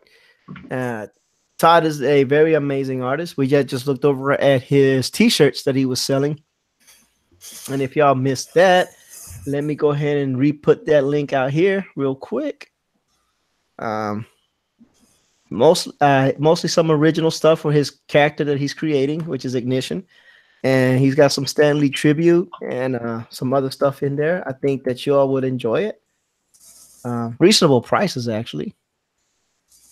Yeah, they were pretty good prices. You know, I like the Stan. I mean, I seen t-shirts in the mall that cost more than that, and I wouldn't wear. So I'm just saying. And for it being an independent project, see, I have a tendency to forgive like independent artists and independent entrepreneurs if their product is a little bit more expensive because they don't have the luxury of being able to mass sell stuff, so they can't give you that deep discount. You know what I'm saying? Also, don't have massive companies backing them too. Exactly. So you know, if I feel like the price is fair, and I think these t-shirts are priced very fairly, then I'm like, I'm okay with it. Yeah, do you want to know how that site works, Jimmy? Man, just click on add to cart and put your PayPal information in and call it a day. I meant as far as if you wanted to do the similar type of thing. I will definitely get with you later on that. Okay. Yeah, definitely. I don't have enough material yet to put out there, honestly. Hey guys, I'm going to head out, but I did want to ask. I did want to ask a quick question of Todd. Yeah. Like yourself. Todd, would you be interested in putting any pajamas on that site? Well, I would be, but I don't. I mean, there might be things you could wear as pajamas, but there is no apparel below the waist. Everything is above the waist in that chat. Quick question. I just wanted to check. I didn't look yet, so I just wanted to have some fun. No. I mean, I decided that I would go with them for t-shirts and then stay exclusive with them because the owner gave me a lot of time the day that I was setting up. So yeah. So as far as anything other than that, there are a lot of sites where you could do this type of thing. There's Printify or something like that you can have cups or flip-flops or whatever with your character on it. You know? So are you thinking about branching over to mugs and stuff like that? No, I don't think so. I don't know. Good question. Oh. Thanks for having me on, E. I will talk to you guys later. Good night, Ryan G. Good night, JP. Good night. All right, JP. Merry Christmas or Happy Holidays, whichever you decide. Merry Christmas to all of you. Merry Christmas. Merry Christmas. Merry Christmas, JP. Thank you. It's always a pleasure and an honor to have JP on the chat. Talk to you guys later. Later. See ya, JP. Chester is doing something, right? He's not going. I'll send him the link anyway, just in case. But I think he's doing something where he's not going to be able to stream, right? Yeah, he is, because he dropped a show that he taped in the early morning this morning, and then I saw that. And PS Melter is also saying good night, guys. Good night, PS Melter. Merry Christmas. Good night, PS Melter. Enjoy your family. So, speaking of Merry Christmas, what's the panel got planned for this holidays? This next few days? I know Manny is off and he's enjoying life. I am enjoying life until today when I locked my damn keys in the car. Yeah, that'll throw a wrench in there. Oh man, I can't believe that people actually want to look at the stupid tweet about me having lunch with my son. But you put it out in the world, buddy. Yeah, I mean, it's funny that more people look at that than they look at I'm live streaming. Well, you know, it's always the way. It's like the stuff you want people to pay attention to. You're like, you see this? What about the other thing that I put work into? It's like, okay, so we got 750 impressions. You know, people saw my tweet about my son in front of a bowl of, curry. Okay, that's cool. Here's the thing, Manny. That's a low attention span one, right? It's a picture of you and your son. They click on it, they can see it, it's over with, right? Right. Coming to a live stream requires them to actually try to figure out what's been going on prior to them getting here, you know, and all that other good stuff. You know what I mean? Yep. I know what you mean. Yeah. So, you know, people have a short attention span. Actually, you know, but the thing is, I actually like these live streams, long format, non-edited. You know, you can't say you didn't say it. You can't say it didn't happen, you know? Yep. No, exactly. That's what I always loved about live streams, and I never really liked when people would not upload them after they did them, because I'm like, well, it makes me feel as a fan that you said something that you're not proud of, and it's like, the thing is you got to be at least coherent, you know, transparent about the things that you do and say. It's like, if you messed up, just bite the bullet, take it, and say sorry if you didn't mean it, and then move on. Yeah, but leave it for people to make their own judgments. Yeah, and I think I like what I like about live streaming is, you know, just be yourself. You know, try to be as honest as you can, and you know, of course, you don't want to be so transparent that people know everything about you in the interwebs, because you know you don't want that, but transparent enough that they know that you are, you know, you're not putting on a show. You know what I mean? Yeah, no, because one thing I can't stand is if I feel like I'm being played, I'll just drop the ball with someone entirely, you know? I've done that so many X's, it's not funny. Like, as soon as they give me an ultimatum, or if I know that they're doing something dodgy, I'm like, I'm done. And they'll message me and they'll be like, what's up? I'm like, well, we're over. Didn't you hear? we're done. We're split up. Yeah. I'm brutal sometimes when I want to be, but I'm just, I'm like, if you play me, I'm loyal to a fault, you know. I will always be loyal to everyone that I care for. But I'm like, if you start playing me, that's when we're done. Yeah. I know. Me and Todd go at it, you know, on the streams and whatnot. But I really don't got anything against Todd, man. It's just. I think most people notice when they watch that stuff is that's like two mates just throwing shade at one another. I do those things to my brother all the time. Like, if you were to ask them if I'm a good guy, they'd be like, yeah, but. If you would ask them, do I throw shade their way all the time? They'd be like, definitely. He's brutal. Yeah, I know. I'm like, I feel like it's my civic duty that I was put on this earth to bring my brothers down and raise them up every time that I do that. And, you know? Yeah, definitely. But see, today I gave Todd some love. Talked about Todd, his channel, his t-shirts. And I'm going to buy the Stan Lee t-shirt next week. Promise, Todd. That is a promise. Sometime next week, you will have a sale coming to North Carolina. Thank you very much. Appreciate that very much. No problem. Cool. And the reason why I say next week, it's because this weekend is my wife's birthday, and I'm not going to spend any money on me till I make sure that she is spoiled, and then I'll spend some money on me. You're a smart man. Yeah, I wish I could get that picture to you sooner than. Yeah, I just forgot to send you that address, man. But you have it now, right?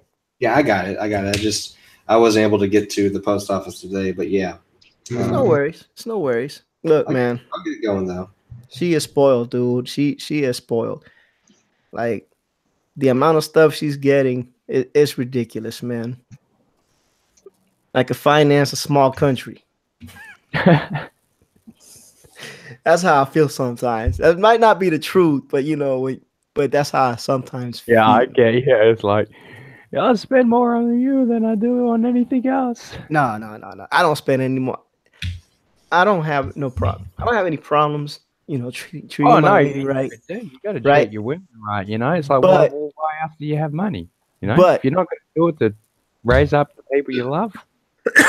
But I don't think I spend any more money on anybody than I do on me. I love me immensely.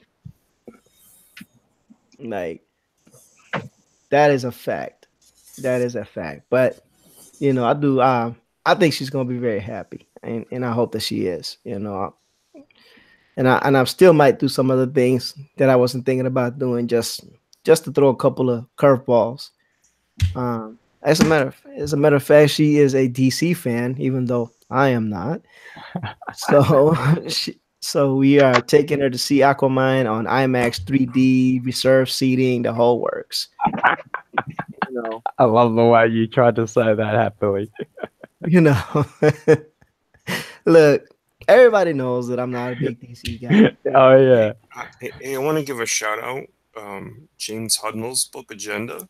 Oh yeah, And Matt Constant. It ends pretty soon, and I don't know. I think it's really, really freaking close, like within $300. So Oh, maybe yeah? we can help it out a little bit by shouting it out Shane? and see if you haven't.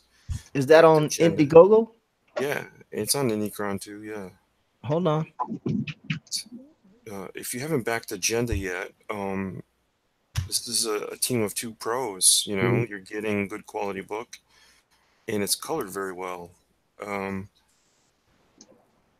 It's actually colored by Matt Costin's brother, and when everything I've seen, it looks really good. So he must have taken some classes at Comics Experience. Oh, it's funded, dude.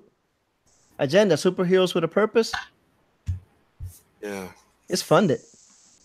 Oh, really? It hit it? Oh, wow. Let me see. They only asked for 8,065, and it's 8,000. They only asked for 8,000. They have 8,065. It is fully funded. Josh, I'm going to take the camera away from you for a minute. All right. Control copy. Control paste. There's only 6 of us on here, so I don't know who's really going to watch this, but I'm going to put that on there. And let me white box myself. And boom. Let's see what we're talking about. Just waiting for the lag to catch up on the live stream. James Hartnell from San Diego, California. Boom. Here we go. Let me California. Let me put that into bigger mode. See what we got here. Oops. Oh, where's my mouse at? Why am I using my hands on the trackpad? Okay. So we're looking at Agenda. They got a $10 basic package. What does this got in here? In addition to a full digital copy of Agenda, you will also get a signed postcard from all the creators, great for international contributors. I know I have feelings about the way PDFs are being done, but it's fine. It's fine. I know you gotta have a perk. Let's see. You got the $90 military agenda. I'm assuming that's buy one get 3 books to the troops. Let's see. In addition to getting 2 signed copies of agenda, but we'll ship minimum of 6 copies to troops run. I love it when they do stuff like that. That makes me happy. Let's see what they got. $20. Get you a physical copy of Agenda, limited. You know what? That's not a bad deal for $20. Do we know how many pages? 48-page issue. Okay, $20 for 48 pages from an independent creator. I don't think that's an extraordinary amount of money. I think that's pretty fairly priced. I think. I don't know what anybody feels about that, but that's what I feel. By the way, this is a Eisner nominated writer, and he's won a few other awards. Some of those awards have sort of disappeared over time, but there were some other awards. So what's up with the political references, Obama and all that stuff? Well, the heroes are not part of a team per se. They're part of their government. So but this isn't. It's more of a, what would happen if each government had their own sort of superhero they controlled. So it's not about the politics. It's more about the actions of the superheroes that would they might be told to do things they wouldn't want to do, and then the breakdown of that. I need to get back to doing interviews again. I've been missing out on some of this stuff. $20. What was I saying? Yeah, $20 for a physical copy plus a postcard and poster. I like that price. I think that's pretty good. 48 pages, $20. I think that's good. I'm not mad at that price. No, that's good. Sorry, I just muted myself because when you started talking about the Indiegogo, it made me think of my wallet, my keys, and I was like, where did I put those last night? Get fine. Hopefully they're not in the trunk of your car like Good Dog Presses keep. Well, luckily enough, I don't drive, so that's good. Hey, speaking of that, someone keep an eye on the chat because Manny might have locked his phone in the trunk as well. No. You know what's sad though is the guy came to go open my door, and he opened my door in less than a minute. I'm like, oh, that's kind of scary how fast your car can get broken into. Oh yeah, Uh-huh. they're professionals, man. It takes no time for them to get in your car. It's like, it takes more time for them to survey the area around them. Yeah. I was like, okay, now I know how to break into my car. Awesome. Cool. Yeah, the artwork looks good, Todd. I'm not mad at it. I mean, the few features that they have in here, they don't look bad.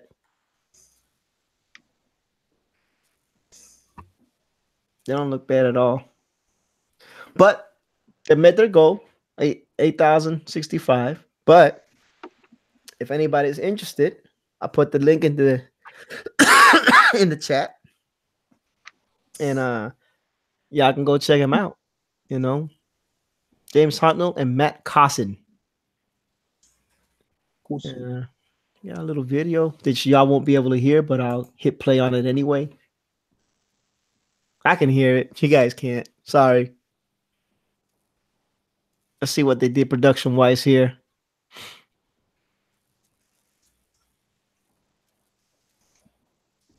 All right. Y'all can check him out at jameshartnell.com.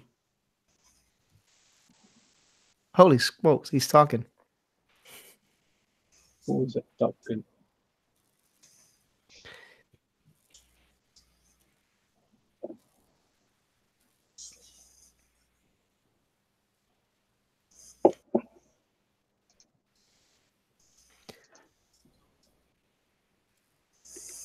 Huh.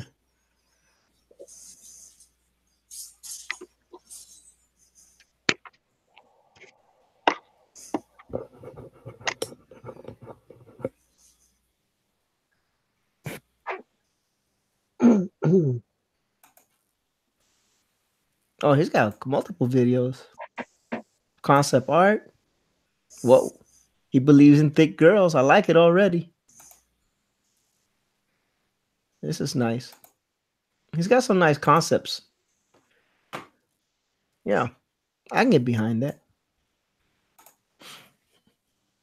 Oh, Superman. All right, back to Josh.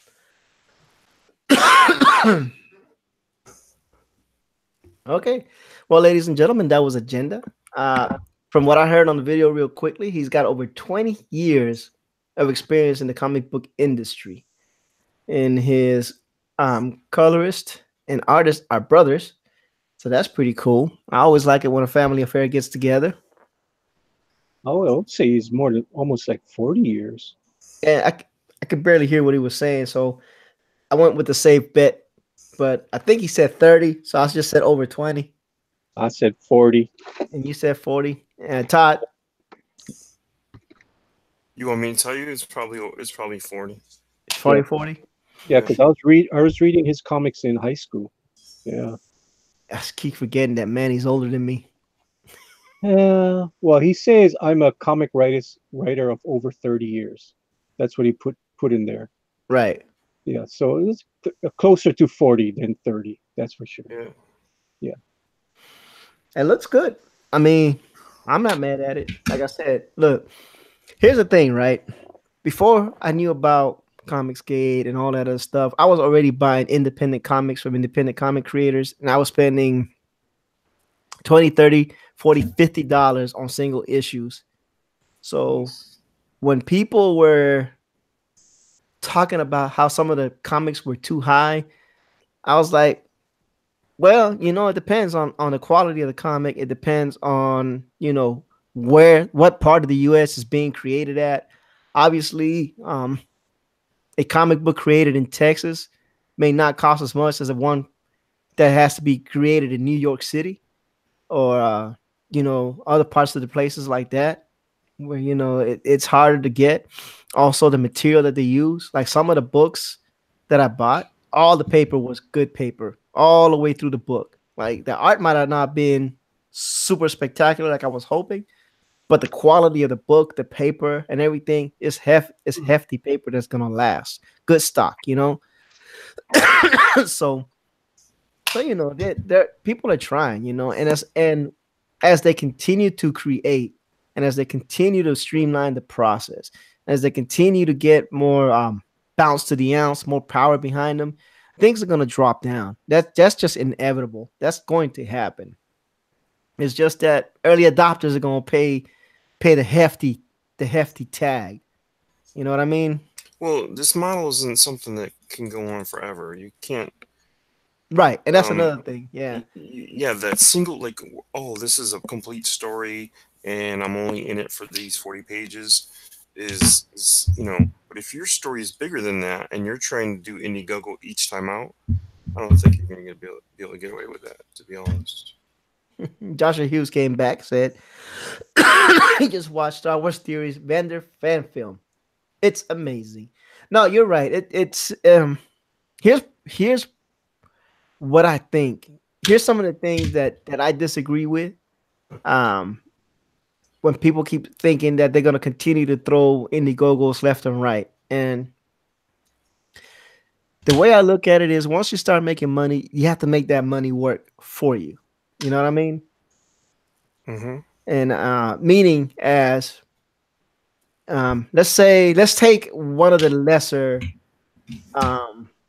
let's say Red Rooster made $110,000, right? So there's capital now, because you should not waste a full $110,000 making this book, printing it, and shipping it. Yeah, you're gonna take a big chunk out of it. But there's capital. What I'm saying is there's capital now. There's investing money. There's seed money now for the next project. You know, and so if you're playing your cards right, the first project is funded by the group, by the people, crowdfunded. Your second project, you might have to put all your money up front, and then, you know, it's a gamble like anything else. Hopefully your book will take off, and, you know, then you'll make your money in the back end, and it'll be a cycle. You know what I'm saying? But what I don't keep at it. I get it. I think I get what you're saying is that one of the things is that you should do is use your profit to make more profit. Right. In the long haul, because it may seem like it's dipping into your funds at the time, but if it's going to financially make you better in the future, then you go for it, because it's just simple business tactics. You know, right. I don't know much about business, but I'm like, no. But the thing is, the consumer eventually is going to get tired. You know, like if they don't see that you're trying to make progress as far as how you're streamlining your process and you're pushing out your product. You know what I'm saying? It's exciting, right, to do an Indiegogo campaign and, you know, get the special perks, you know, pay what you want to for what you want. You know what I'm saying? I mean, I'm 28 campaigns backed. I looked at my Indiegogo. That thing says I've backed 28 campaigns. So no complaint from me. Right. Okay. I've only received 6 or 7 books, but I've backed 28 campaigns. So I take what I'm saying with a grain of salt. It's not like I didn't put my money where my mouth is. Like I said, and I've been supporting independent creators way before I even knew what this thing was. So I mean, I guess what I'm saying is that, you know, if you if you think you're going to be able to do, for instance, I don't know, say, okay, brand, right? All right. Every time they want to do a new brand, a new book, well, one, if he's going to jump to another project and it took him this long, he's only on page 4 right now. Jesus. How long from now is he going to start book 2, if there is a book 2? And then, you know, your amount of time in between. Right. If the book is, as long as the book is a complete thing and it's a story that has a beginning, middle, and end, great, you had a good read, you enjoyed it. But if it's meant to be something bigger and you don't see the next installment of it until 2 years from now, I don't think anyone, you know, is that going to hold people's interest? No, that's not going to be sustainable in my view. Yeah. So, like, for instance, here's how my book is hoping to work, right? Ignition, in the Indiegogo, you'll get, there's a main feature to Ignition, right? So there's 22 pages of Ignition story. So you're going to get 2 of those issues. Right. If I find a publisher and I'm able to do single issues, they will be 32 pages. There'll be a 22-page feature and a 10-page backup. So if you were to follow me and you liked what you got in the Indiegogo, I might only do it twice, and that would be it. Then you're going to come to where I go with a publisher, and you're going to be looking for those single issue 32-page books, because you're going to get them for what, $6.99 or $5.99 for 32 pages. So if I hooked you, then I made you a fan that I hopefully can keep you, and that's the attempt. So it doesn't matter where I go. Maybe I use some of that money to just keep going myself. Right. And try to put these in stores or find some other chain of way of distributing to you. But I keep doing, if I'm meant to do 30 issues of Ignition, I'm only going to get to do it twice if I'm lucky. And that's just to hook you. Well, I know that this name is a bad word. So I'm gonna say it real quick, because I think he's doing something that's pretty cool. But I know he's not someone that's really appreciated in the community. But John De La Ross, I have no problem with the guy personally. But JDA already did Flying Sparks, right? He did the Indiegogo. The Indiegogo was delivered. He turned around, and now the PDF or the digital download, he's pushing it through Kindle and Amazon. So those people that originally didn't get the book can now get it at a lower price on Amazon, right? Right. And not only that, he's also doing it a print on demand where you can get a physical copy through Amazon. Right. So what he's doing is he's banking on word of mouth from the people at Indiegogo, right? And bought the original and took some of that money and put it towards like Amazon Prime, or I don't know what it is exactly. But I know that that's what he did, because I watched his streams and he was talking about it. And that's not a bad idea. Just because it'll get more word of mouth, you know what I'm saying? And now those books are forever going to be on Amazon. And if he ever decides to make a second Flying Sparks, people will be like, "Oh, there's a second one? Well, what's the first one?" And you link them back, and you try to make that thing. It's like what you're saying. So you both are saying the same thing. You got to hook the person, and you got to bring it along. But don't always expect the crowdfunding to pay for every single book before you do it.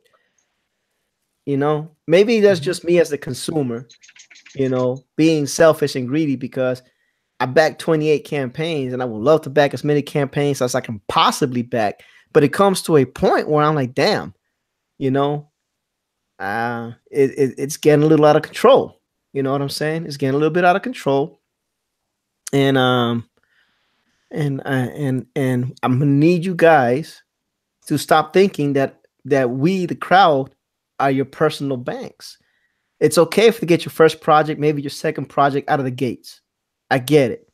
People don't have the money, they don't have the capital. It's their dream. They're trying to do it. I don't mind being a part of that. I don't mind throwing some money at you, putting some line in your pockets a little bit, and getting the project out. But please don't take advantage of my generosity and my goodwill. Right? No, I feel you on that, because I feel like sometimes when I see people jump on and say, "Hey, I'm Comicscape, buy my book," I'm like, dude, I don't know anything about you and I don't know your character, so why am I just going to throw money at you? I'm on a fixed income. I'm not just going to throw money at anything. There was a few of those guys, by the way, where you're talking, because there was a guy who's I won't even say his name, but his book got funded and he did really well, and he was brought on some of the bigger shows. But man, when it came to retweeting other people's stuff, they weren't a part of the community. I'm like, you got to be a part of it.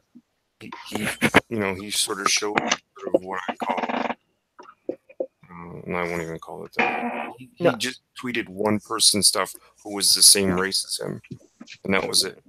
And I went through all his tweets looking for him to see if he, retweeted Ethan or Malin, who both had him on his show, and Red Rooster, and he never did. So I'm like, dude, these guys just helped you. You would not have done it without them, and yet you're not doing the community service afterwards.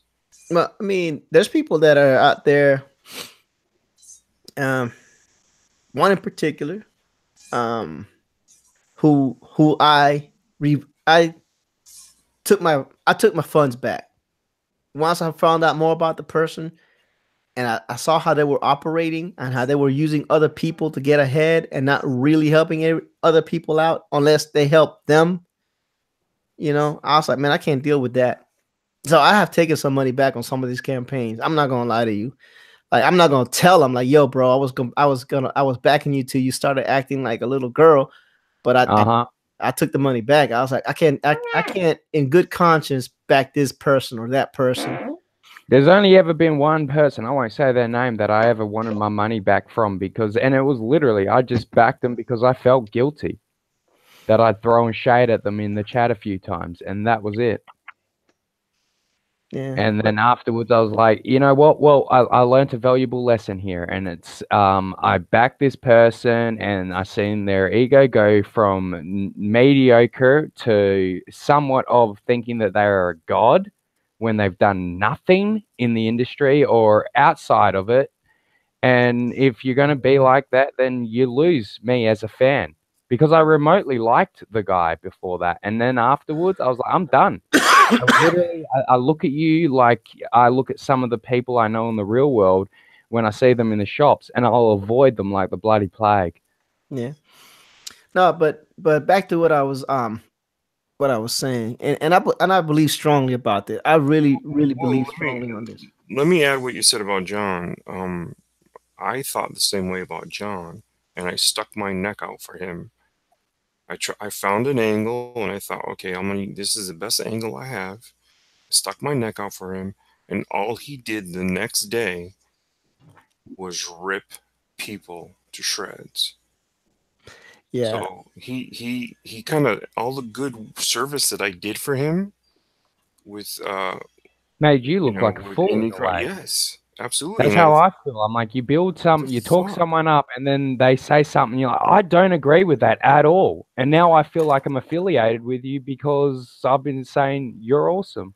Yeah. He just tore people to shreds and just unwarranted. Yeah. Well, with him, he is very. He can't get out of his own way, to be honest. Exactly. And that's what I told you. I remember I tweeted you. I said, yo, bro, stay out of that. Don't get involved. Don't get involved. Because he's not gracious. He's smart, but he's not gracious. Yeah. And my last tweet to him was, all this freaking, like, all you do is talk about how good you are, but as soon as you're done saying how good you are and how successful you are, you head right towards whining about something that doesn't help you at all. Being on Indicron isn't going to help you. If you have a following, they will follow you. But your book being on Indicron is just a way station. It's not adding to your sales. So all you did is whine and screw everything I did for you up. Yeah. I wouldn't be in that. Let's see what is going on. So he hung himself, to be honest. So you guys know Rick is on Mike S. Miller's stream, right? I know. I did not know that. Awesome. Hey, awesome. That's on good. the stream, or I don't know. I'm not. When I'm on my stream, I don't give love. I don't give too much love to everybody else. You're either on the stream. I'm not watching another stream when I'm streaming. Yeah, he's gotta be just in the chat, right? I don't know. Go check him out, Manny. I'll go check. I'll be your spy for you. I am the spy. I'm the spy. But I was trying to say, Todd, is it's fine if you're trying to get your first book out and you're using the crowdfunding method. I'm all down for that. I'm really down for helping people out. I don't have a problem with that. But when you're telling people that your whole business model is you're going to continuously use crowdfunding to drop your books, I'm thinking that you need someone to help you manage your money. Now, I'm not saying that for everybody because not everybody's making $100,000 off their books. You know, some people are making 56. Some people are making, you know, the 8,000 they asked for. Right. Well, and the thing is with some of the money levels is that a lot of people think that they're gonna get over the 100,000 mark. I'm like, you don't realize is that you don't just get on someone's show and then you hit 100,000. The thing is, you have to have credentials, you have to have been in the industry, and you have to have been entertaining.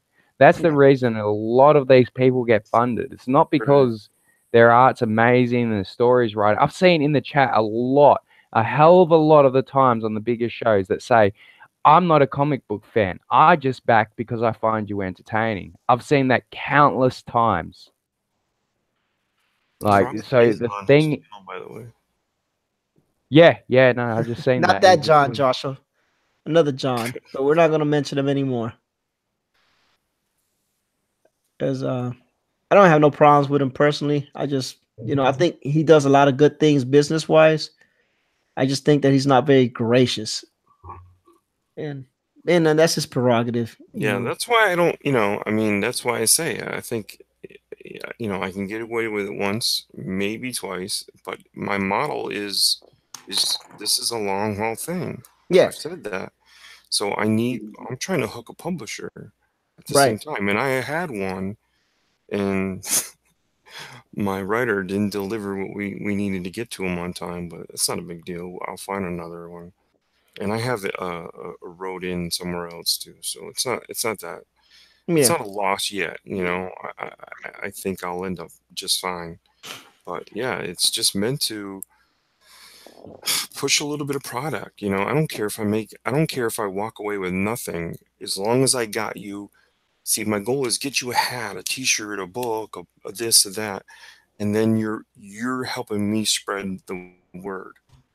And so that when the publisher's ready to announce that issue 1 is coming out with the backup, that the word is spread, and me and you, we did it together.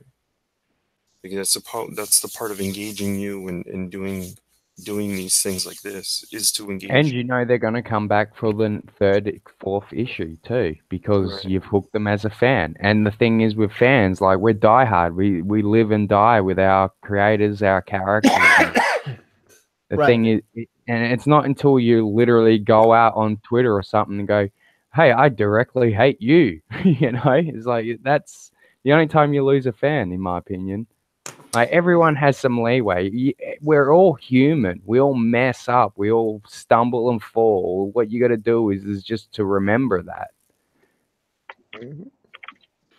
No, but I think Todd, you head in the right direction. And the reason why I say what I say is because I keep hearing the ones that make the most money continue to say that they're going to continue to use this model. And I'm thinking, you know, that's kind of abusing your trust with the fans. It's abusing your trust with the fans. You know what I'm saying? I'm personally behind the scenes trying to make a model that'll work, by the way, also. Yeah, it's just me. Because some people are interested in that. And I'm in on that. You know, I want to make a place for us to take the successful books and then give you a different delivery system, you know, because these guys know they're not. I'll tell you what, they're not stupid. By the way, Jimmy, they know that they can't come out with Jawbreakers 2, Jawbreakers 3, Jawbreakers 4, all through Indiegogo and think this is how they're going to get paid. They're going to have to try to get into the stores or at least give you a delivery system. You know, they have to give you a delivery system of some sort. It may not be through stores because that model might die, but you got to be able to go somewhere where you can go, you know what? I'm going to get the next 4 or 5 issues of Jawbreakers this way, you know, and that's the fact. It is the fact. And like I said, I backed, you know, according to my Indiegogo page, 28 campaigns. It's not chump change. You know, it might not be a lot. Sounds like about $1,500. Backed, I'll admit it. I've only backed, I think, 5 or 6. you know. And that was because I'm on a fixed income. So I got to back very carefully what I spend my money on because, well, obviously you can tell I like a drink as well. So I spend a lot of money on booze, more than on that than I did on comics. I changed that lifestyle. I used to spend all my money, literally all of it, on comics. And then years ago, I woke up one day, I was like, well, I'm done with this. And then started just hanging out with mates and drinking and then got along that. I'm not condoning drinking either. So if anyone's listening, don't drink because it's not good. You'll just wake up with a hangover and regrets. Yeah. But the thing is that you've got to remember people have a set amount of income. They've also got rent. They've got mortgage. They've got bills. They've got water bills. They've got all sorts of things that come in. They got a significant other that they want to take to the cinemas tomorrow. You know, you never know what someone's going on with their life. So people just saying like, literally buy my book. It's not smart in my opinion, because it's like, yeah, I'll get around to buying your book, but it'll be when it suits my needs as a consumer, because I'm not your slave. I wasn't put on this earth to throw money in your hat. I'm sorry if you get offended by that, but that's just how I feel. And if you don't like it, then I'll keep walking. But and that's the right you have as a consumer. Like I said, I don't have a problem with that either. But what I'm saying is as a person who has, you know, by his own choice, yeah, that's the thing. We all buy our own stuff with our money by our own choice.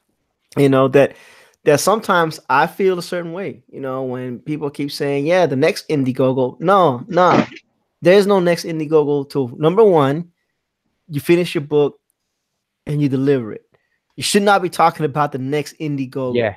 I'm sorry, Todd. This is my time to vent a little bit as a consumer. You shouldn't be talking about your next project till your current project is done and you're talking about shipping it, or at least near completion, like 90% done. I understand you want to promote whatever the next idea is, but I need to see that you're taking the first project seriously enough to deliver it. Why do you think? Yeah, don't tell me what's coming out next year. I put Ignition completely on hold to get through a couple of things because they're only going to benefit me. You know, it'll benefit me to be successful in Tales from Beyond the Gate. It'll benefit me to be successful in, you know, I don't know what NASA. Well, that's what I love about Tales from Beyond the Gate. It's a bunch of people, and you are all raising awareness of your projects, you know. And when that gets done, it's going to be done and it's going to be out, and there's going to be talks about what you are doing after that. But the thing is when I know what you're talking about, is that they're trying to sell you a product, and then other people are trying to sell you the next one. No, I'm not talking about the same artist. I'm talking about the same. No. That's what I phrased that wrong. I meant to say that the one artist, and then they're trying to sell you something that's not even out. I'm like, I still haven't got your first thing I paid for. Exactly. We'll take, and I'm not mad at EVS because he's doing amazing things and he's keeping people updated and blah, blah, blah. But we'll take him as an example because he is the pinnacle, right? He's the biggest guy. Well, he's the biggest one that everyone cries about when they don't get on his show. So, yeah. Yeah. So let's use EVS. All right. And for those that y'all love EVS, this is not a slight on him. I want to make that very clear right now. Like, is that I was behind. I've sent EVS messages. I'm like, when he left Comicsgate, I was like, I'm with you, man. I'm like, I followed you because I joined Comicsgate because I was a fan of him. Right. So, and then I met a bunch of awesome people afterwards, you know. And then sorry, I'll shut up. Yeah. So this is not a slight on him. This just to highlight what I'm talking about. EVS is an awesome artist. He's a great person. You know, he made $500,000, right? That's awesome. Great for him. He's selling original artwork. Not mad at it. You know, not mad at the way he packaged it. Not mad at anything except two things. Cyberfrog is supposed to be out this month. It is not. And he's already talking, you know, other properties. And I'm like, nah. And I understand maybe you didn't okay, so I'm a contractor. So I'll put that out there. So I know that things don't always go according to plan. And I know that things don't always end on the date they're supposed to end. And I know there's always situations. I get that. I get that. I'm a contractor. You know, I've been contracting for a long time. So I get all those things. I do. Trust me. I do. But I also believe in, you know, and one of the reasons I'm not mad is because he does communicate. So, but I'm just using this as an example of why I think that even though he may not be doing it on purpose, some people may feel like they're being taken advantage of because, damn, you know, the original promise was Cyberfrog will be on your hands by Christmas, right? You know? Yeah. And I'm a very patient man, so I've got no problem waiting an extra few months when it comes out. But the one thing that worries me is when things don't come out on time like we're promised, it's ammunition that these NPCs can use against us. But, you know, it's not only that, is in the business world, like I said, I'm a contractor. So when you fail to meet your deadlines and when you fail to deliver when you say you deliver, that means you won't be the contractor next year. You know what I mean? Well, they're going to get a new contractor in. Exactly. And that's what I'm saying. I want my house built, so I'm going to get a new contractor. I'm the house I'm in now, we got built for us. So I used to come and watch them build it. And some days they wouldn't show up. And I'd come back the next day. I'd be like, why weren't you here yesterday? They try to give me some excuse. And I'd be like, that's not flying with me, buddy. This is my house. And I want to be out of my mum's house. And I want to be in my house. So build it. Don't tell me that you had an excuse yesterday. Because I know the weather was fine. You could have been here doing at least something. But you weren't. Yeah. And Joshua Hughes, I get that. I'm not bagging on him. I'm just saying that in his mind, the project would have been done this month and it would have been a good product. That's all I'm saying. All I'm saying is that sometimes your word has to mean something as well. You know, and like I said, I'm not putting him down. I have nothing against the man. And I get it. He is an amazing, amazing artist. His artwork has amazing detail. Oh, yeah, it's going to take time and a lot of it. Then that's why I think he's stopped doing a lot of live streams because he's working. Yeah, and that's fine. Not live streaming. I'm like, well, that's a good thing because he's working. And like I said, it doesn't bother me. I'll wait. You know, I think the project's going to be good. I'm not, but what I'm saying is, if you're focused on this, focus on this.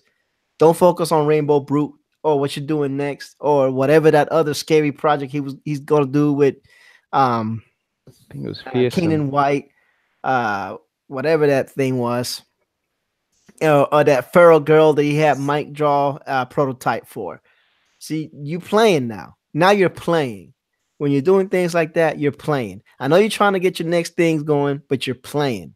You're not focused on you're not focused on succeeding on your first thing. You need to focus on succeeding on your first thing, right? Make that a great thing, right? And then move on to your next stuff. Like, give us a great sample of what you can do individually. Not working for DC, not working for Marvel. What can you come up individually, right? Can we see that? And he's got great ideas. He's an awesome storyteller. He could be the biggest thing ever since freaking Image. It's a possibility. It's a possibility. Right? Mm-hmm. I'm not saying he won't. Definitely. And I'm not wishing him any ill will. I'm just saying, as a consumer, right? And I'm not trying to show off. Who backed 28 projects, right? Because I say that all the time. I'm like, I'm a consumer. And that's why I never liked sometimes the name Comicsgate, because I'm like, it should have been called Consumer Gate. I have a gate around what I buy, and if you don't like that, fight me over it, because it's my money. I'd like to see you try to take it out of my wallet and tell me what to do with it. I'll spend it on when I like, and you can't do a damn thing about that. All right. Todd, you're a creator, so am I off? Am I wrong for thinking what I'm thinking? here's my feeling. Some things sort of went off the rails for him, and so in the sense of things sort of blew up. Like if you guys remember, I'm kind of new, and so I came in here about 4 or 5 months ago and started with all this. And that's exactly when things were just blowing up like crazy. Like every week was a huge drama. And you could see they were just trying to no, I don't want to be involved. And he was like Ethan was saying, is like, I'm trying to walk away from you, but you're clawing me to come back and you're not allowing me to. So he ended up just like taking a different tact. And during that tact, the other thing he was doing was helping people out. Yeah. So, and he blew up. Now, you guys got to understand, if Ethan never draws another book, he makes about probably, I think it's probably 30 grand just on YouTube alone through super chats and ads and stuff like that. So if he does, you'll be lucky to get 2 books out of him a year. He's not interested in the grind of drawing comics like he was with DC. He's made his name. So he's at that age where like, all right, and he's not also the guy who does commissions. Like I'll do a commission and I'll make $800 to $8,000 on it, depending on how much is in it. So he's not that guy. He's even less of that type of guy and doesn't want to do this kind of a grind. So you got to understand, lower your expectations. He's not going to come out with 4 issues of Cyberfrog a year at all. I don't care if he starts his own company or not. Yeah, but I'm not worried about that portion. But I'm, and I just used him as an example because he was the biggest guy. But what I'm asking is, do you feel that as a consumer that I have a right to feel that way, or do you feel as a creator that I am just bloviating and being out of control? No. To sort of stay a middle ground, I'd say stay tuned, because people are trying to do things that will make you happier and prouder to be a consumer. They're not trying to abuse this system and make 500 grand with Cyberfrog 2. They're not. None of them. They know that. They know it was like a luck. There was a lot of luck involved, and they know it came with a lot of cachet on Ethan's part. But that hustle, that was fleeting, and they're really involved in trying to make something bigger in a different place for you to be able to not have to do that. We've got to realize we're all a machine, right? We don't have Marvel, so you have to become Marvel. You have to be the machine, the editor, the voice, the Stanley soapbox. You got to do all these things for whatever it is you're working on. And man, it's majorly important. That's a grind in itself. Yeah, that's a hustle. It's a racket. So just know this, that stay tuned. I think once he gets past Fearsome, like the first issue of Fearsome, I don't think you'll see Ethan do another Indiegogo, to be honest. I think he's looking at a complete different model. Well, I'm pretty sure I've heard him say on a few streams that like the 4 issues, the thing that they're going to come out, that's going to take 10 years. Like he says, he plans on doing this for his foreseeable future. Right. And I'm like, yeah, I'm down with that, because he gives us clarity on it. As the consumers and the fans, we get the heads up. Right. My problem is with some people is that they don't promise you anything, and it's not about promises, because I don't like that word, but it's like, just match your word.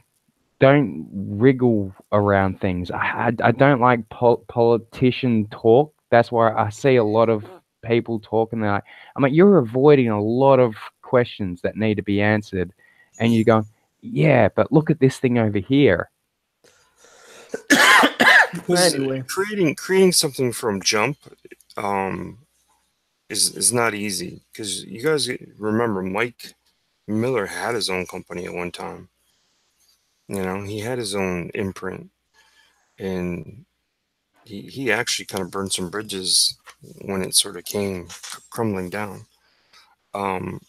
So a lot of these guys are, you know, they want to band together and do something that solidifies themselves with the ability not to have to. They're like me. If they're going to do comics, they want to sit down and do comics. But Ethan isn't really he's into this YouTube thing. Yeah, I was just about to say, I think he's Yeah. more interested in being a YouTuber now, and I don't Yeah. blame him because it's a lot more profitable and it's Easy more work. fun. Right. It's not hard. And I'm not Yeah, sure I about Mike. can't. John But yeah. John Malin's interested in being a comic book artist.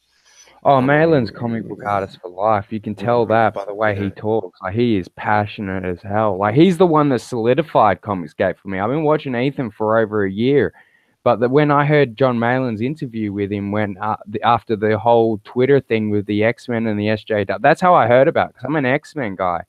So anytime anyone throws shade at the X-Men, I know about it. And then I heard about that, and I watched the stream. I was like, this guy's like, I had a lot of theories about what was going wrong in the world at the time, and then I heard John talk, and I was like, he's singing my tune. I'm like, oh my God. I'm like, I felt like I was underwater, and then I just come up for air. I was like, I was drowning, and now I see. You know, these guys didn't get. I know they make it sound like they got pushed away, and they might have experienced some internal politics, and maybe think of them as sort of the bad boys, and they're being scolded all the time. You know that, right? All these guys, like how including Mike, the Christian Miller, they were scolded a lot inside of companies for different things, you know, all different things. Doesn't really matter, but you can kind of get the picture if you listen to them, that they're actually telling you the truth in their story. So these guys weren't really as much pushed away as they're like, I really don't even want it. They looked at it and go, I don't want it. Even if you ask me tomorrow to draw Spider-Man, I don't want to draw your Spider-Man. You've fucked with him so much that he's not the same Spider-Man. Well, so yeah, it's not him. It's a Skrull. Right. All the characters that are in Marvel and DC now are all Skrulls. They're former shells of what they were. They're not the characters I grew up with. It's the same with Stuart Immonen, by the way, you think he's retired, but he just got sick of working within that structure of the characters he loved and loved to draw, mostly, especially Spider-Man. If you look throughout his career, he just didn't want to draw that Spider-Man anymore. He didn't like where it was headed. He didn't like having to draw 13 different Spider-Man in one issue. You know, it was ridiculous.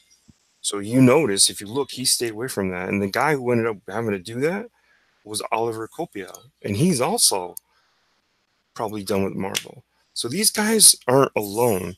They just are they're on this side of the fence going, we're going to do this. Those other guys, they're going to be doing books, and they'll be independent books, but they're not going to attach any label to them. Right. And that's fine too. Right. You'll see Stuart Immonen again, and you'll see Oliver Copiel, who's doing the Magic, what is it called? Magic something? Yeah, and that's fine. But you know, these guys are the same. You know, remember, artists are a little flighty. They sort of have an ego. And they're a little bit, you know, they're kids, so they act up and they always get put in their place. But when they get sick of being put in their place and realize, you know what, the more I'm here, the more you're going to put me in my place, they decided they'll just go and do something else. So It wasn't like none of them were ever fired. John Malin got sick of it, but he was never fired. You know, he just walked away. He just didn't want to do. You know, he saw the X-Men were getting lowballed and being done by crappy artists. You know, so yeah, and he was also doing art, really good art, and then he was getting told, "No, you got to change this." So that's the thing that was offensive to me, because I'm like, as a fan, I'm like, I would have liked to have seen that. So who are these people in editorial that decide what I get to see as a consumer? That's always been there, though. That's part of the. Oh yeah, I knew that it was. It was very clarifying to actually hear someone say it because I always felt crazy. I used to say these things to my brothers, and they'd be like, what evidence you got?" I'd have nothing. Now I've got evidence. I'm like, this is legit. This is a person that worked there, and he's saying the same thing I've been preaching to people for the past 10 years. I mean, I'm still a young guy, but I've always been a conspiracist and things. So I see patterns. And I notice when people... Sorry. If you pick your 5 or the top 10 artists currently at DC, tell me what their ethnic backgrounds are. Be honest. Well, the only one that I can tell you right now off the top of my head that I actually like at DC is Jason Fabok. And that was because of his work on The Button. Yeah. But he might be the one American guy right now working at DC who isn't from a third world country where he's willing to take the rates almost half of what they used to be and almost a third of what they used to be in Neil Adams' time. How does talent get paid less and less and less over time when these guys are more talented than those guys? So how do they end up getting paid less? You know, Rafa Sandoval is sort of a derivative of Neil Adams, but he's better than Neil Adams. He can do more dynamic stuff than Neil Adams could. You know, I'm not trying to knock Neil Adams. I'm just saying people get better at detail. They get better at faces. They get better at hair. And they actually look, you can tell there's a derivativeness to them, but they're actually better than that guy from then. You know, and that's not to knock that guy. He's a draftsman. And they've become better draftsmen. You know? So the talent they go after is in South America, it's Filipino, you know, and they offer them less than, you know, I mean, Neil Adams talked about the $600 page rate. That's back in the 70s. You know, you couldn't get $600 unless you were, for instance, like Oliver Copiel or David Finch, or I don't even think Jason Fabok gets that. You know, I don't even think he's near that. But you have to be somebody really special, like at Kubert's, you know, they might get that, you know. So the page rates are like in the 300s now, you know. They should be higher than 600, or at least there should have been some kind of inflation that caused them to be higher, right? Because everything else goes up. So the industry is, from the inside, has a different type of suffering. When you go, if you look at all the names throughout comics, there are more foreign names than there ever was before. And I'm not knocking their talent. They're very talented. In the goddamn South America, they teach comic books in school. These kids, if that's what they want to do, that's what they go to this different school to do it. And then they end up in a studio system like I can never say that word. But they end up at that studio and they work under Ed Baines. And they all become derivatives of Ivan Reyes and Ed Baines, and they've learned from these masters. And now they're like lookalikes, you know, and they're really good. Some of them become better, you know. So this is the system that's sort of what's at play now. You know, you get a lot of foreign talent that are willing to accept inferior rates because in their country, they're living like kings with those rates. Yeah, like people don't understand conversion sometimes. I'm like, it can really make a person overseas a lot of money if they're an artist, you know? Right. So I don't blame them on like doing lower rates. I mean, as long as you meet the talent and the skill, I'm like, that is good for you, you know? Right. Like, you're an artist, do it. Doesn't help the industry, you know? It doesn't help. No, it doesn't help the industry, but the industry is going to die eventually, whether we like it or not. It's just going to be like that with a lot of things. Like, we're living in a new age, and it's going to be completely different in 10 years from now. I don't like saying this, but I don't feel like anyone in this world will be, unless for older people, will be reading anything in book format. You heard in one of Ethan's videos him talk about how he was what they call an A-tier creator, which meant he made about $600 a page. Oh yeah, like I was pushing him, offering him C-tier work because the character and the sales that come with the character prior to you going there are the structure you get paid on.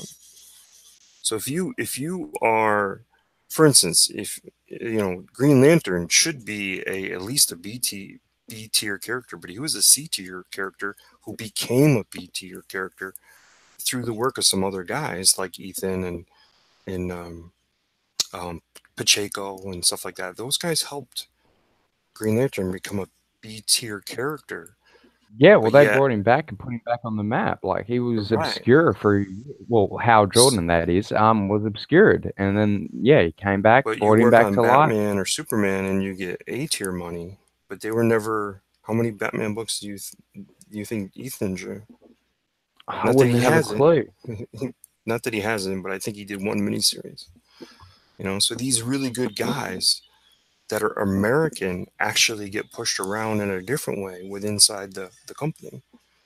They're not allowed. So what they do is they take the A tier character, lowball the artist because he's from a third world country, and the artist accepts that. When he doesn't realize, like, hey, I'm drawing Superman, I should be getting, the $600 page rate, and they're not. Guys like Ivan Reyes, though, those guys have been around a long time. They know the rate and they know what they should get, and they get it. Yeah, well, I'm not American, but I always feel like an American should be drawing and writing Superman. And I know he's not American, but he landed in America. He's the flagship, Right. I think of America, one of the first few things I think of is I see the Superman symbol in my eyes. It's like just automatically straight up adjacent to that. But it's a tough system, It's sort of, I mean, even look at the IDW guys. They go after people.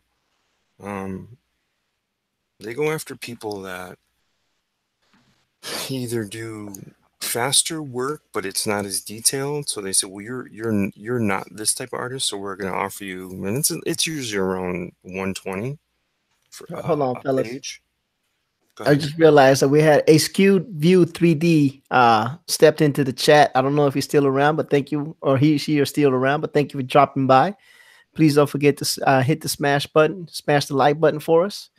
And all right, go ahead, fellas. But Xenoscope.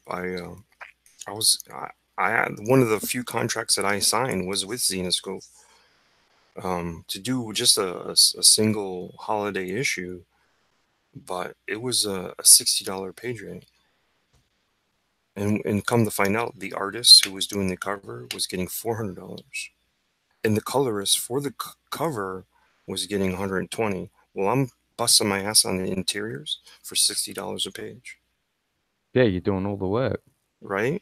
I'm doing the hard work, Everyone. That's what sometimes used to drive me crazy. I'm like, I'll pick up a comic. I'm like, oh, this should be all right. Open up the comic and garbage on the inside. So my issue was, here's the contract I signed. It was 60 days after print, you get paid for your page rate. So if it didn't print, which my issue didn't, I was the only one that made the deadline. So the issue got canceled because it wasn't going to get out for Halloween. I had to draw 7 pages fully inked in 12 days to get them to the colorist on time, and I was the only one that hit the deadline. So my issue got canceled. So I didn't get paid because my book never hit print. That's a contract I signed. Yeah. That's how these companies like that push people around. It's sad, isn't it? It's a business, man. Yeah, Todd, we're really sad for you. Why didn't you tell us? We would have started a GoFundMe for you. Oh, that's nice, guys. You don't have to do that. Anyway, we've been talking about stuff that Josh don't like to talk about, so we're gonna move over. Yeah, let's talk about Josh's awesome art. Yeah, Josh stays away from this community stuff. So, Josh, man, how you doing, bud? Oh, me and Manny were playing Battleship. I saw that. Oh, man. Battleship. Oh yeah, check the chat. Calling out. I was reading. I went into it second ago. I was like, "What's going on?" Yeah, no, we were playing Battleship. I saw that, man. No worries. I just got us into a tangent, man, because I believe what I believe, man, and Sometimes No, I I get a don't. little upset. Listen, I don't blame you. You know, but remember, this is all new. It And I don't is, think and some I people do. knew how to handle it, and I don't think they knew how to handle being that successful either on YouTube. I meant, you know, or Yeah, becoming characters. Like I don't think Nasser really knew how to handle it. You know. that is a name we will not mention in any of my streams. Well, you get what I mean. I think these people Oh, so you realize. answered my question. Sorry. Well, I didn't want to say any names. You answered my question that I put in the secret chat. E. Oh, I'm sorry. Let me look.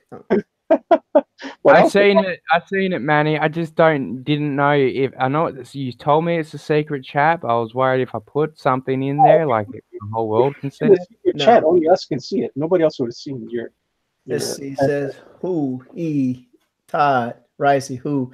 Oh, Oh, you I'm want sure to? we all got Yeah, you guys all mentioned that there's a guy that you guys don't like in the comic state, but you guys No, I got you wouldn't say it. I got I didn't say who. I didn't say I didn't like him, but I will tell you he didn't serve the community, and I'll tell you who it is. Oh, I'm surprised you. I'm totally surprised at that answer. That's one of them. Okay. I don't even know who that is. I knew that one. Todd, I knew it. I knew it. Yeah. Before you even wrote that in, I figured it out. He took all the glory that he got and didn't help out. Not to mention, and I haven't that person you mentioned. I haven't received that book either. By the way, Is it late though? I don't know. I don't know. I don't have it. I like that. All I know is I don't have it. Yeah. And then the other dude, what's his name? The one that I said his name should not be mentioned on my streams. That's looking really good, by the way.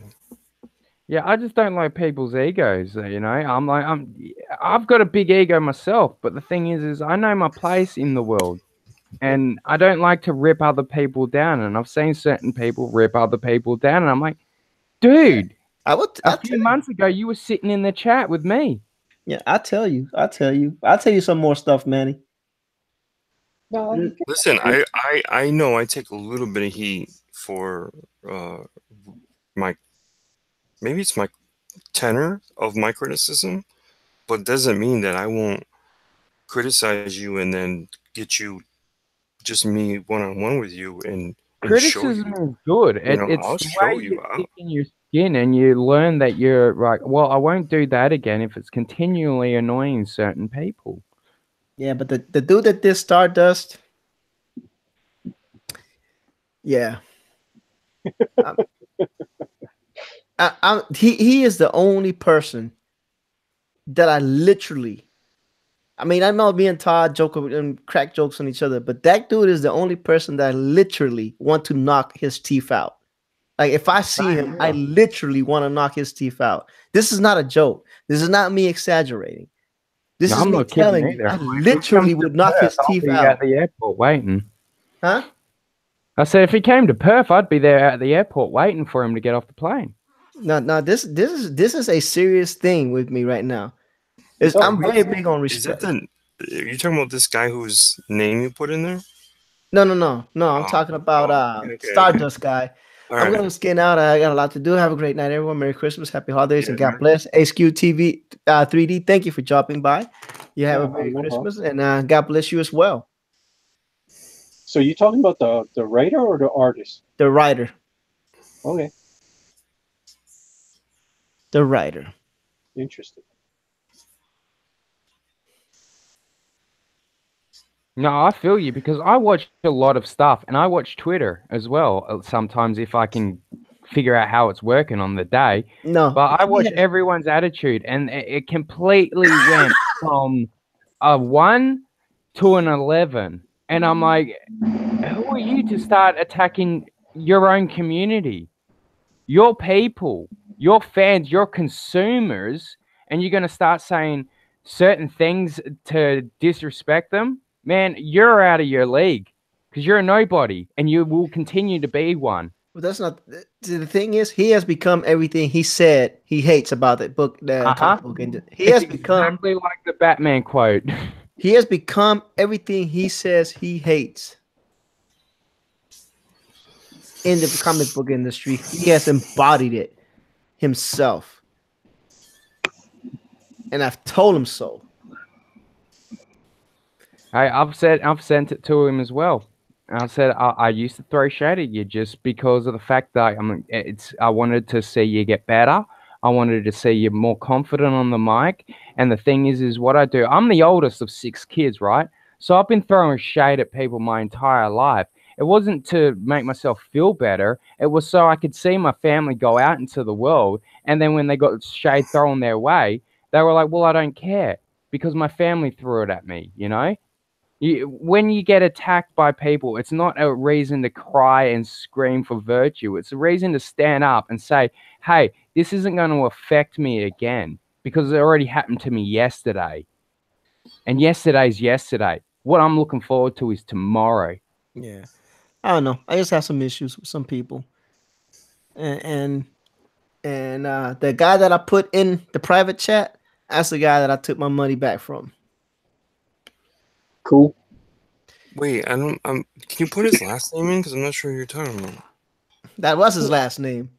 That is his last name. What's his first name then? Starts with an E. I don't know that person. Put his book in. Okay, I'll put it in for you. Yeah, because I'm not sure. Oh, okay. Right. Manny is with me 100%. Yeah, I love Manny. I don't think you'll ever see that book, by the way. That's just my opinion. I always say that on every stream, but I don't think you'll see that. Anyway, I was really close to backing that one too, and then I was like, yeah, this seems to be. I seen a few other streams afterwards, and I was like, yeah, I feel like this might not ever happen. Yeah, he's yeah, I don't even want to go there. Yeah. So anyway, let's drop off that. Josh, exactly. Let's go back to some nice talk. Hey, Josh, you finished with that piece? No, I was just chilling for a second, letting you guys do what you're doing. Josh is like, shut the hell up. I don't want to hear this drama. Hey. Me and Josh is just chilling. I know. We're having a good time, me and Josh. Igo says, you have to spell it out for Brother Todd. We did. We spelled it out. Yeah, I forgot that was... Ladies and gentlemen, I apologize if we went off into a tangent that was not intended to. I apologize too. Sorry, I didn't mean. This is inside stuff they learned. You know, but that's all right. You get a little inside the industry. And by the way, these South American artists and these Filipino artists are really, really talented. You know, they'd make it in comics anyway, but they should get paid the same rates as their American counterparts. You know what I mean? So how much would they be getting paid? What, quarter, half? What? Well, they've driven the rates actually down. Okay. There's so many of them, it's actually brought the rates down. So it's like about $250, you know. Whereas I think of somebody like Ivan Reyes, and then like I was talking about, those guys are the guys that have been doing this long enough that when the rates were in the 500s at least. They're probably making about 400 to 500 still. So their own the people they've mentored, that they have actually brought along, because they don't have the cachet or the name, or they're just starting out, are driving the rates down, because there's really a lot of them that came along all at the same time. Okay. You know, it's just a good studio system, by the way. I wish I lived there, because I would go join their studio too. But you know, it's all good. You know, Manny, you've been hanging out with us all night, man. Usually, you're on Good Dog Press by now. No. I'm chilled, man. It's like Friday nights is a free for all. Whoever wants to do a stream, I'll go hop on. Same with Saturday. I appreciate you sticking with us, man. No, I'm not gonna cut and run on you. I appreciate that. And I appreciate Ricey for joining us after being drunk. For sending me a link, guys. and hungover and tired. Whose pencils are these, by the way? Whose pencils are you doing? These pencils are from and is this Adriano Baxter. Adriano Baxter. Oh, Batista. Adriano Oh, Batista. yeah, but all right. He's really, really good. Another one of those guys from that same area coming through that Yeah, cheer. his How do you say handwriting is that? horrible. His artwork is M- great. Manny, I'm going to ask you how to say a word for once. Is it Chirascusco or what is it? No. Chiracusco? What are you talking about? There's a word that they use for, like, say, Alex Toth style, where you had big blacks and big positives and big negatives. No, no, no, no, no, no. Chiracusco? No, no, no, no, no, no, no. I know what you're saying. Oh man, it's on the tip of my tongue. Cara. It's like, Sco. yeah, I know what. Carascoco? No, Yeah. no, no. I know what you're talking about. Yeah, it's an old technique. Yes. Yeah, and those guys come out of that's the name of the studio they come out. And this Batista guy is one of them. And if you look, he draws just like Ed Benes. You know, he draws a lot like him. He's mentoring like 30 of these guys, you know. Actually, I heard he's really sick right now. But maybe we should all say a prayer for him. Ed Benes is a good guy.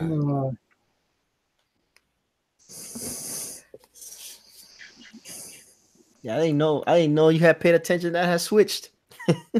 No, I like this. You're actually doing this really good. Thank you. I like the tools. You're getting a hang of using the tools that'll make the marks look similar to what the guy is intending. You know what I mean? Yeah, I've been doing this for a couple of weeks now. Not this piece, but just been practicing. Whenever I can. Usually not on camera though. Do you feel like you're learning something from this? But you know, yes, yeah. I mean, I learned, like, Manny helped me out with some things I was doing wrong. And now that I'm getting the hang of using a bigger density pencil, like more pixels on my pens, because I was using like a small pen, like a 7, 8, 9, 10. I was using pens like I actually draw with a marker, you know. And then Manny was like, "Nah, bro, man, that's why they keep telling you that your line weights are off, because you're not using a bigger pixel brush." So then he told me to try a 60 or 70. I'm on a 60, which I'm liking, because I can do, you know, I could do a thin line, I could do a thick line, you know, now I'm actually using the tablet and the 8,000 points of pressure, whatever it's supposed to be rated for. Now that I'm using a bigger brush, I can see what they're talking about with the points of pressure. So it's and another thing that I found is that my parallax is not as bad, because I find that these tablets, if you're left-handed, the parallax is a little bit wider. Yeah. Then is that the one? Guess. Is that the one you were talking about, Todd? No. I'll find it. So that is the art style. Yeah, maybe, but I don't think you're spelling it right. Well, the artist that was known for it was Caravaggio. Okay. Caravaggio was the main artist that did that kind of style. Yeah. This is close, but it's not exact. But it's Chirascusco. Let me go look that up now. Yeah. That is a hell of a name. If you hold on, I could look it up. No, I mean, Caravaggio is so awesome. Yeah. He kind of, I mean, Rembrandt and all those guys kind of like were influenced by him. Yeah, but using the bigger pixel density is definitely allowed me to work on my brush strokes and get those line weights. That's what the main thing that you was telling me about from the beginning, Todd, was that my line weights weren't you know, there was no actual line weight variation on my drawings. I think, if I remember correctly, that was your critique of it. And that's why you told me to start doing this. I love Todd's critiques. Chiaroscuro. It's actually Italian word that it was an art thing. So it was like from 1400s, 1500s. Yeah. Right. And it literally means light dark. Right. Yeah. How Yeah. close is my spelling? Well, that's what it is on Wikipedia. So Oh, I got it right? yeah, but it's yeah. Chiaroscuro. Yeah. Scuro. Yeah, it's Scuro. positive, Scuro. negative. It's It's a bit You're an Italian guy. You should be able to pronounce that better than me. I know. I don't know why I fucked that word up so bad. Chiaroscuro. Sorry, I didn't mean to swear. Yeah. Todd is a fake Italian. Lui non parla italiani? E lui c'è italiani? Cusco. Dice americani? Cusco. Americani? Chiaroscuro. Chira Cusco. Not Cusco. I don't know. Chiaro. That's the Chiaro. name of the name of the studio that if you go look at all the guys that work there, there's like 100 guys. There is no other letters other than the I and the R-A. So it's Chira Cusco. Chira Cusco. That's Are pretty you good. reading it correct? Lui, io parlo italiani. Che vai, miei amici? The one that keeps reading These guys all ink, color, pencil. All the work goes to the studio and then ships to DC. Lived 3 years in Italy, people. Believe it or not. They do about 70% of all the books. Nice. Come on out of DC. Yeah. Yeah, I lived 3 years in Italy when I was in the army once. How was that? It was amazing. It was amazing because I at first I didn't realize how similar Spanish and Italian are, and it's pretty similar. So some of the curse words that I knew in Spanish actually are the same in Italian, and I actually got into a lot of fights because I used them thinking they didn't know what it was, but they knew what it was. Yeah, I mess up because I sometimes say things. I'm like, in Australia, it's not offensive when you talk to your mates, but then some of the things where I've had to drastically change my vocabulary when it comes to the internet because I've noticed a lot of it comes off the wrong way I was trying to put it across. Yeah. So yeah, but I was young, I was like what, 19, 18, something like that when I was in Italy. I was young, a hothead, So, yeah, that age, you're always going to be running amok. I mean, I was too. I was single in Italy. Pfft, are you serious right now? Are you serious? And the only way to talk to the señorinas was, parlare italiani. Ciao, signorina, come stai? C'è tempera come una fiore. So I picked up Italian. I actually didn't pick up Italian until I got really, really sick and wound up in an Italian hospital. I caught pneumonia, and the army hospital didn't have anybody to treat me, so they sent me to an Italian hospital. And the funny thing is, like a lot of countries in Europe, most people speak one or two languages. They only speak English and German, or Italian and German, or but they usually speak two languages for the most part. I wound up in the only Italian hospital where nobody spoke two languages. They just spoke Italian. So I couldn't speak English to them. I couldn't speak Spanish to them. I had to learn how to speak Italian. And but by the way, let me clarify something because I don't want to give the wrong impression. When I say, bad boys, I don't mean these guys aren't bad guys. But inside the industry, they're a little bit rebellious, Yeah, we got that. Yeah, I wasn't trying to. Yeah. These guys are very nice guys. John Millen's a wicked nice guy, willing to give you his time and definitely critique you and stuff like that. The thing is with the term bad boys, they end up always being the nicest guys. You get labeled a bad guy, but it's like, no, I'm only a bad guy because I stick a middle finger to whoever's telling me what to do. And if you don't like that, then I'm sorry that I'm not going to fall in line to whatever you're doing. You're hitting on the right point. Yeah. No, that's exactly how I took it. Right. Yeah, and that's fine, you know. Because I think salt of the earth guy like Mitch, is a really nice guy, and I think that way of Mike Miller too. He seems like a guy that's very giving and give back his time to help out. Yeah. And he's approachable. He's always answered any of my DMs. Well, and the thing is with all these guys that they'll have most of the artists on their shows. Like they will put themselves on the line, where I've always thought was risky, because I'm like, you don't know what a person can do later on, in the future. And it's like, oh yeah, and you had him on your show back in 2018, blah blah blah. Yeah, I had Rice Lee on my show on 2018 as well. Exactly. But don't worry, I'm not gonna go start any fires or anything or hate it's all good, man. It's all good.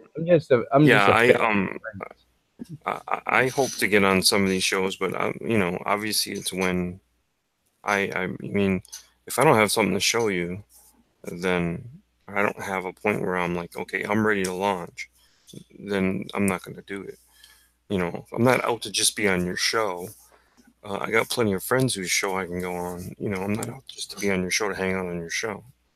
No, and I think your attitude on that is very smart, because it's like, well, whatever. Because one of the questions I see a lot of people used to get when they'd go on Ethan's show, he'd be like, well, what have you got? What are you pitching us? And they'd be like stumbling over trying to find their format. And I'm like, dude, you should be ready to shoot this thing soon as you get on there, because this is the highest viewingship of the shows.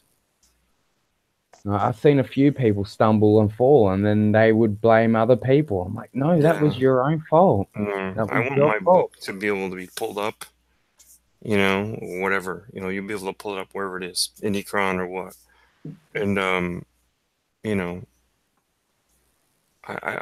willing to wait until I have the inks completely done before Ignition ever launches. That's smart, though. Yeah, it's smart. It's smart, and it shows a lot of good faith, I think, that you're willing to have. I'll color the pages you're gonna see, right? Mm-hmm. And I may color a few more, but I'm gonna actually kind of sit back and see how the campaign does, and then I have my eye on a colorist who can actually make my work really sing. Right. So that would be but I'm not opposed to coloring it myself. I just think like I say, I'm passable as a colorist. Yeah. But that could be like a like a stretch goal, kind of like, hey, right. This stretch goal, I'm gonna get your colorist, and boom, and even if you have to I hate to say this to people because I know money is hard to come by, but even if you have to front one page for the guy to color, like have an example, like, look, if we get this stretch goal, this is what the colorist is gonna do, as opposed to this is what you're gonna get. You know what I'm saying? Right. And I don't know how you feel about that, because that would be money you would have to front out of pocket. So I mean, I don't mind that. I don't know. Some people will be like, no, I can't do it, because I can't front that money. But you got to invest in yourself, and you got to have some kind of confidence in what's going to go. And I know it's easy for me to say, because I'm not trying to create a book right now. You know what I'm saying? I got a long ways to go in my art before I even think about doing that. But yeah, I like I say, I mean, my coloring is something I continuously work on. Yeah, I mean, I have to have Manny color my little icon for me. I can't color, save my life. Well, I'm colorblind, but that's beside the point too. Well, you've got a valid excuse. I wonder if they'll actually label the colors for you in Clip Studio. If you, I don't know if they do or don't, but I know like Copics have the colors labeled. I wish they would. I'm pretty sure there's a Copic pack for Clip Studio somewhere you could buy. Yeah, I have that. Yeah. I noticed Ryan Cardinal using it the other day too. It's called Copic 792 or something like that.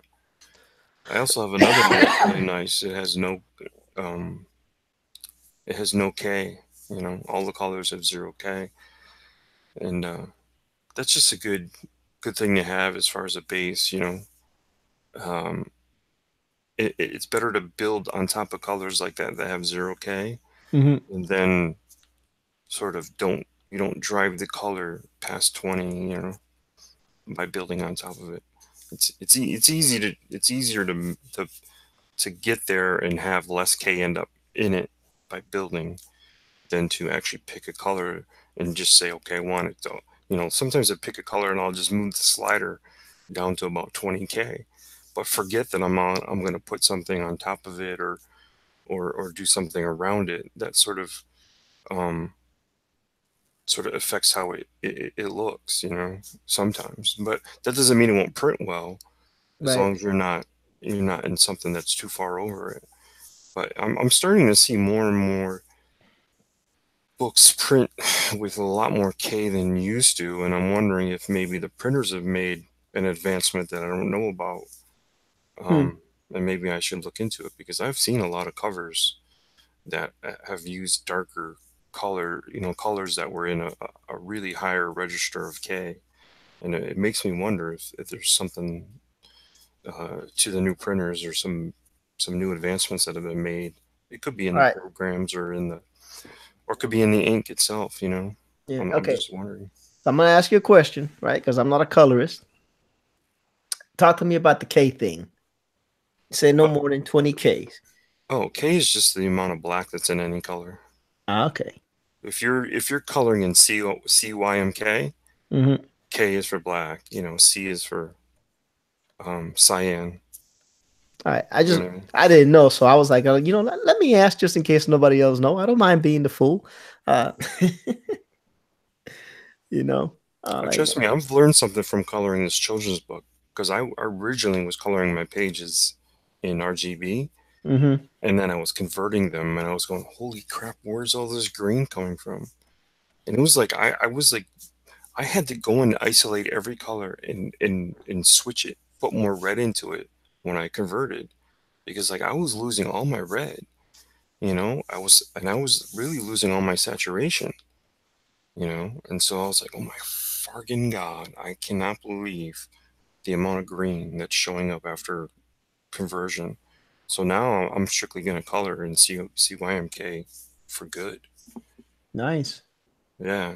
You don't want to do double work, right? Well, no, it's a learning curve. Now you can show RGB like on the internet or on, you know, I mean, there's a lot of, you always show product two ways, right? I almost wonder if the digital books that you go on Comicology and get are in RGB, but the print books are in CMYK. Right. So, and I don't know that, but I know you hand your work to the printer in CYMK. But I don't know if they do any conversions for you at the bigger companies, you know, like where if you were to you had two files, one for digital and one, you know, actually, I think I'm right, because I've actually seen a difference between digital files and the print files. So I think they do both versions, you know, like a colorist will hand in both versions. That's interesting. That means they're coloring it and then converting it. And then, but maybe there's something I'm not privy to yet, and I'll learn along the way. You know. Yep. Indeed. Man, this has been one hella long stream. This has been one hella long stream. It's been interesting. It's been fun. Josh has been completely almost finished with that. Josh is looking really good. Oh wow, it looks awesome. Right. Josh has been quietly working. Oh, I like the little whites he put in. Oh, nice. Sorry, I had to unmute myself. In other words, he was talking bad about us this whole time. Nope, not even speaking. Hey man, these people won't shut the heck up. That's the last time I go on Jimmy's channel. We use sticking on my channel from now on. I do want to see Josh, like do an attempt at doing some sequentials. I'd love to see what he could do. Yeah, I don't know. We'll see. Right now, he's gonna be busy doing other stuff, so we might not be seeing him on streams very often. Oh, really? Yeah, he got Well, Josh, tell us about your new development. I got my third deal with Upper Deck. I missed that live stream, so congratulations, Josh. Yeah, You're going to be doing a series. I caught it later on, and I was like, no, I'm not going to say Josh anymore. That's the last one. So I was so happy when I seen you live yesterday. I have to go on hiatus for a little bit because what are they based on? What are we doing? I can't legally tell you anything. Yeah. Oh, really? That's why he won't be on the streams because he's gonna be working on the cards. Yeah. And he's got an NDA that's crazy. Upper Deck, I have not seen anything, the contract or the NDA. I just know that the NDA is crazy. Okay. What are the ones you've done in the past? Like, have you done a Transformers deck? No, it's strictly Marvel. Strictly Marvel. Yeah, he's done. Excuse me. He just finished doing. What was that? The Infinity War stuff? Yeah, I can talk about that. I did Infinity War series. What was it? Just a few months ago, and then before that, I did a Marvel Presents series where they were 3-sided cards. So I had to work on that for them. But yeah, all I can legally say is I will be doing a project for Upper Deck in the near future. And when he Can starts, you show us any finished cards? Do you have any lying around? No. What happens is whenever you do it, you have to ship them off to them because they get put into the right. But do they at least send you some copies? No. They don't make copies of them. It's just limited series. Whatever he makes gets put into a deck, and that's it. They don't even print them off or anything. It's why these things get to be very high valued on like eBay, places like that. Like, yeah, I've had a few of mine show up on eBay. I looked at some of to try to find some because I wanted one, and I was like, yeah, no chance of me being able to afford that. So that's why I was happy to like spend a little bit extra in conversion and buying that Cyclops picture because I was like, yes, I'm getting that. Oh, so are these like these are like one-offs? Like whatever. Oh, I got you. Yeah, they don't reprint them. They don't do anything. They take his approved cards, they put them in a deck, they sell the deck, and then if they don't, then people will put on eBay what they don't want. Yeah, I got you. So there's one buyer for your deck, and then it's up to him to do whatever he wants. Mm-hmm. Yeah, my wife has bought a few of them that she's found online. Oh, really? Do you have any of those around? Negative, good sir. They're in a hiding spot. I have. Who do I have? I have Wolverine that I did. That was a 3-sided card that had Abomination and somebody else on the back of it. You're blowing my mind with this 3-sided card thing because I'm not really sure I know what you're talking about. What happens is that they take 2 cards and it's got a connector in between them. And what it is that front, and then when you flip it over, it had one more front, and then it had a thank you Marvel thing on the inside. So it was a 3-sided card. So each card is approved by who? Upper Deck or Marvel? A collaboration of both, I think. I was gonna say it'd probably be both. Yeah, I think I know the merchandising editor that approves those Upper Deck cards. But it's one of those things you don't know how you get into it. It's just whenever they say, "Hey, would you like to do this?" you jump. Mighty Geek Studios is in the house. She Rocks is in the house. Thank you for coming. Thank you for joining us. Usually we don't go this long, but for some reason tonight I had to vent about some stuff, and now we're talking about Josh's great news and fortune. You know, he's gonna be doing some stuff for Upper Deck. So keep your eye out if you collect Upper Deck cards. Are you familiar with Carlos Calabrero? No. He does the Star Wars cards. Are amazing. His skin. Yeah, see, that's Star Wars. I think is through Topps trading cards. Yeah.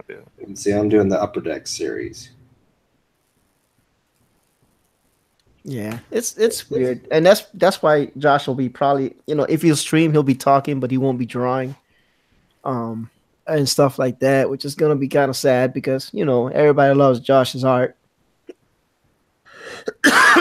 It's only for a certain amount of time. Once I get it done, I have to ship them off, and then I can come back to just showcasing stuff. What are you contracted for? For what's the number? Do you know? I can't legally say. Yeah, but I was thinking, Josh, about what you could stream, because I noticed that, because I watch all your streams that I caught, that you're a gamer as well. So why don't you just stream your games with E and your mates? Well, the problem is when I start doing the Upper Deck stuff, it's that all time. Oh, yeah. Because, you know, you have X amount of time to get X amount done. I'll be streaming games though. And Jimmy be like, well, no one to show artwork with besides Manny. Manny's not on right now for a little bit, so I'm going to go play Monster Hunter. Yep, or something. Still got to finish Shadow of War. When you pick a background like that, what made you pick that color? Make them pop out. Yeah, I like that. But if you had used your color wheel, you could have picked a color that would have really made them pop out. No, I liked how the purple was going to contrast against the blue, at the same time make it wouldn't fight too hard with the gray. And then of course red just pops out against it too. And also there's another hidden thing too. I messed up on a certain part, and I didn't want to use just straight up black, or you guys would have been like, "Why are you using black?" And I was like, because something's on here. And so yeah, I figured purple would be a dark enough color to hide part of it, and then I spilled some coffee on it. Oh, that sucks. Say what? Let's say you spilled some coffee on it. No. It's drink coffee. Flaw that I caught whenever I did it digital. I did not catch it whenever I did it in the original. Oh. So I was trying to come up with a way to fix it with the original. We need to start a GoFundMe for Josh so he can get a Cintiq.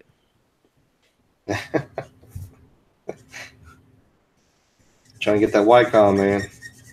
Yeah, I don't know. I'm running a Huey on, man, and it's fine. It's fine for my level of expertise. It works great.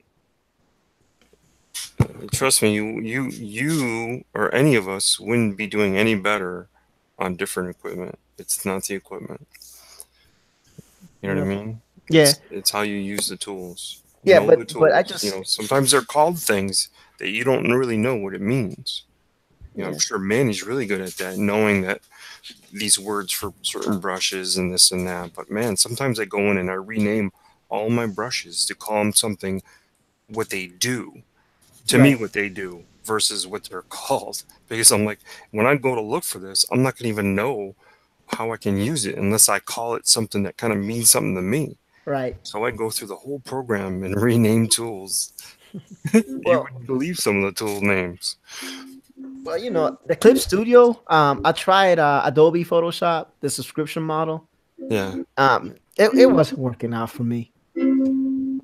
It wasn't working out for me. So I decided to buy Clip Studio. I mean, it was a little bit of upfront cost, but I'm not paying the monthly subscription, and I would have wound up paying way more with Adobe than it cost me to buy a Clip Studio at the long run. You know what I mean? The industry's changing where more and more people are moving to Clip Studio. Clip Studio is an awesome piece of software, dude. I actually enjoy it more than I did working with Photoshop. It's way more powerful. Now, granted, you don't get the color range. Right. But, you know, if you know how to manipulate color, for instance, you know how to mix it and sort of tonal correct it, you can get the same quality work out of Clip Studio's coloring than you can in Photoshop. You just can't get the easier. There's a lot of easier effects, but there's a quality of Clip Studio. I mean, Photoshop that you'll never get because nobody's making widgets for it. And there's a lot of widgets that are made by companies that really help in coloring in particle. They call them particle brushes and stuff. Mm-hmm. Yeah, they're really helping certain things, and you don't have that ability yet with Clip Studio for companies to make widgets. Right. Look, like I said, colorblind, coloring, blah blah blah. But they did come up with a patch for Clip Studio where you just throw the colors in the general areas and then just click the button and it colors it for you. I see some videos on that. That's pretty cool. And it does the shading and the lighting effects. Yeah, I've watched it. If I ever see you do that on stream, I'm gonna come over there and dude, I don't color. Like I said, all right. My icon, Manny colored it for me. I drew it. Manny colored it for me. Yeah. And I was like, Manny, throw some color on here for me, please. It was no problem. And he did it in like 10 seconds. I put some shade on it. And you know, Manny did it in like 10 seconds and he was out. Done deal. Now I got a colored icon. Icon. Yeah.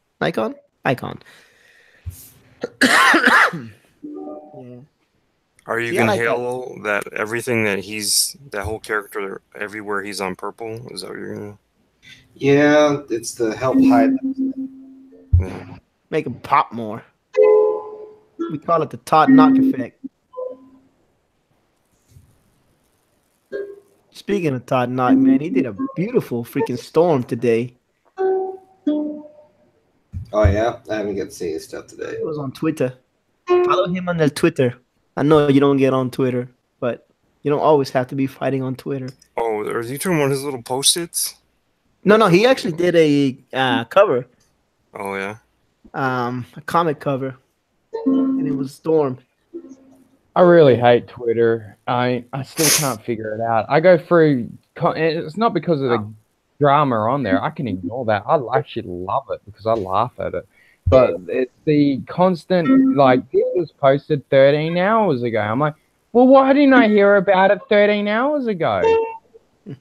Like, this is completely out of whack, the timelines on it. I'm like, I'm always seeing things that were posted at least the night before or 2 days earlier. I'm like, and then I feel guilty because I'm like, I want to like and share this stuff out, but I feel guilty that, like, someone would be like, oh, you've seen this and you're ignoring me. I'm like, oh, I just don't know how Twitter works.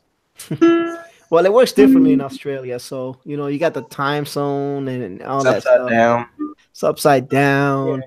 Your water flushes in the opposite direction. So Twitter works backwards over there too, right? We drive on the wrong side of the road. Yeah. Wiles 3D says, good evening, everybody. How you guys doing tonight? Looks pretty interesting. What you got going on here? Well, we're just doing a little bit of talking and drawing. The guy that we're focused on, his name is Josh.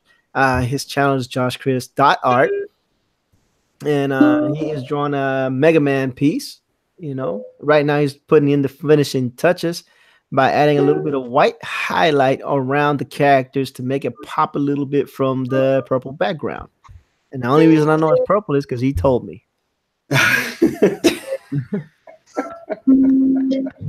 Also on the panel, we have Good Dog Press, who's another artist. He usually draws on his own channel. He keeps us company over here.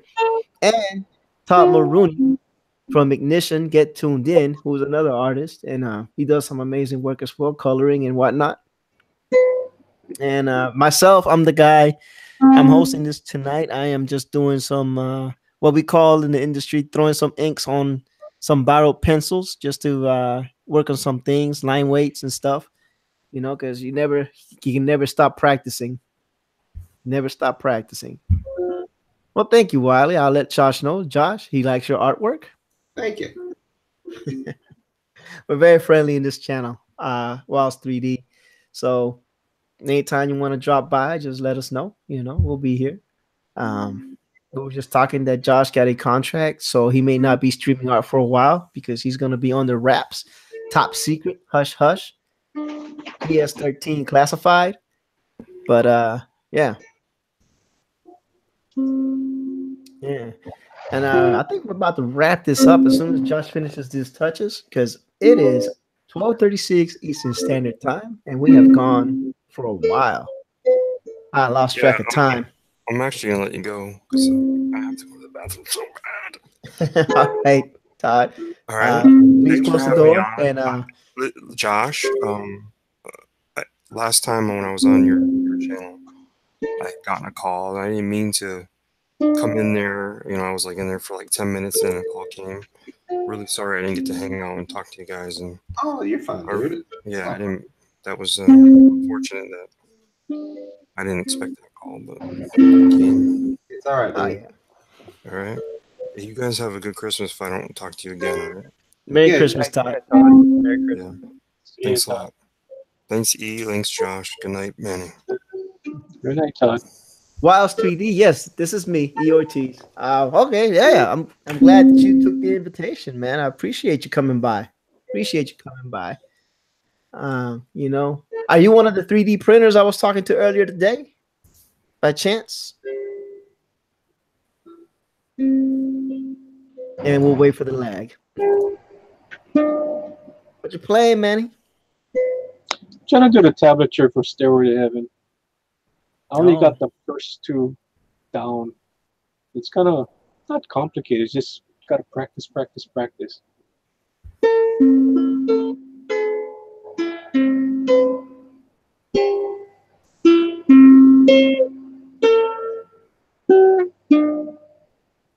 It's about the only thing I got down.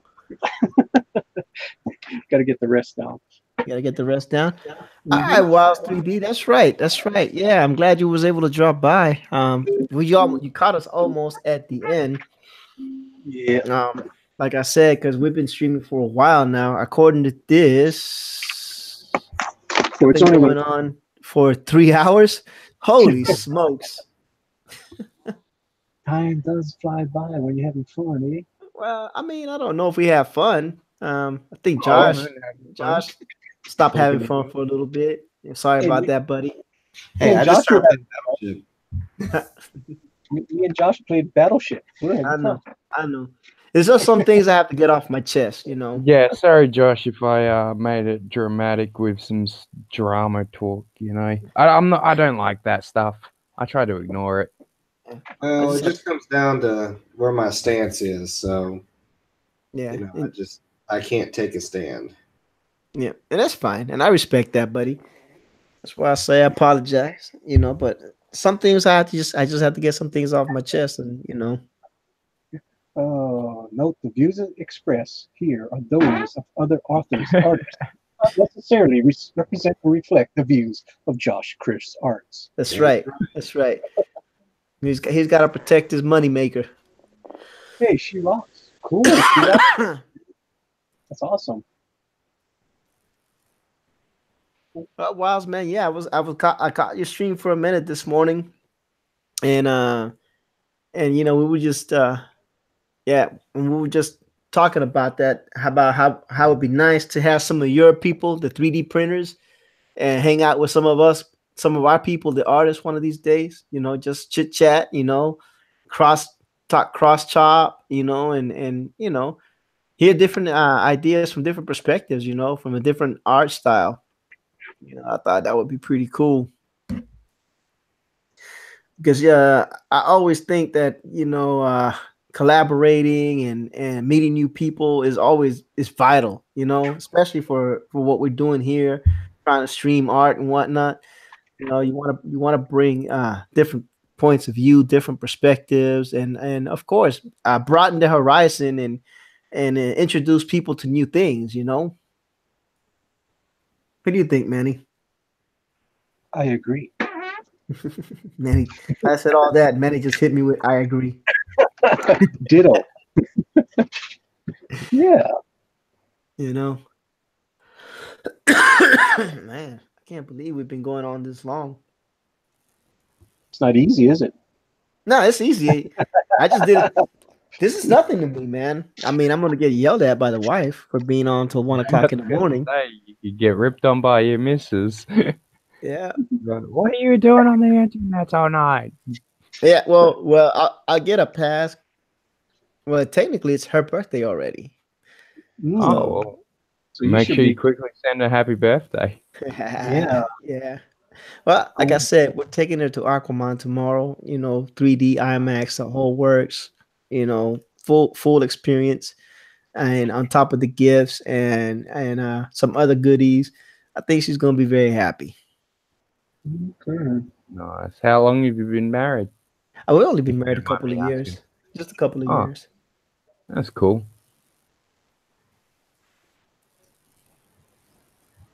I Skunk always love just people that get married because I'm like, I get annoyed with my own company. Yeah, hold on.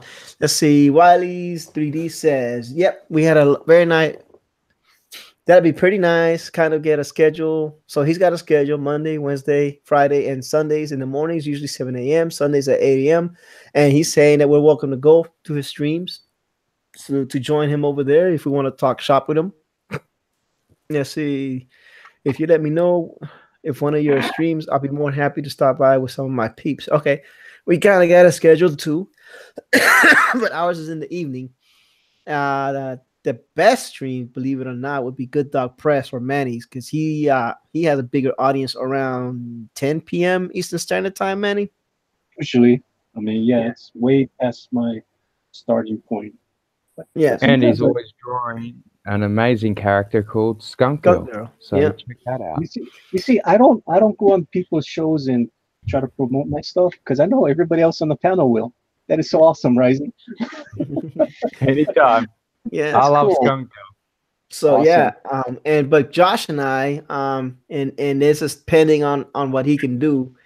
Usually stream around 9 o'clock Eastern Standard Time, Monday, Tuesdays, Thursdays, Fridays, and then I think Saturdays we'll game. Do a little game stream. But yeah, we'll definitely set it up, man, and get something going. It would be awesome to talk to the 3D printers of the world. We kind of got some in this community already, Model 316, but it's like I tell people, the more the merrier. Get more people involved and see what can come up with. Man, you never know.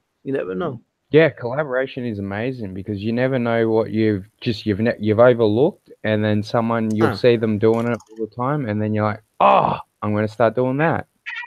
All right, so hold on. Let me put the links. Where's Bitbiter when you need him? He's probably asleep. It's way past his bedtime. Oh, if you gave me a wrench, I'd do it. I don't even know. Let's see. I gotta figure out where I gotta go give the wrench at, man. Don't worry about it. Oh my goodness. Let's see. Good Dog Press. Let me start with Manny. Good Dog Press. Boom. Click on that. There goes the little skunk with the red nose. Oh no, that's not what I want. Unclick on that. Go back.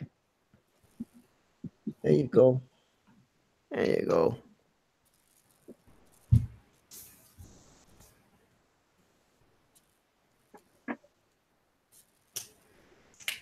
Yeah, I could imagine seeing Skunk Girl in 3D.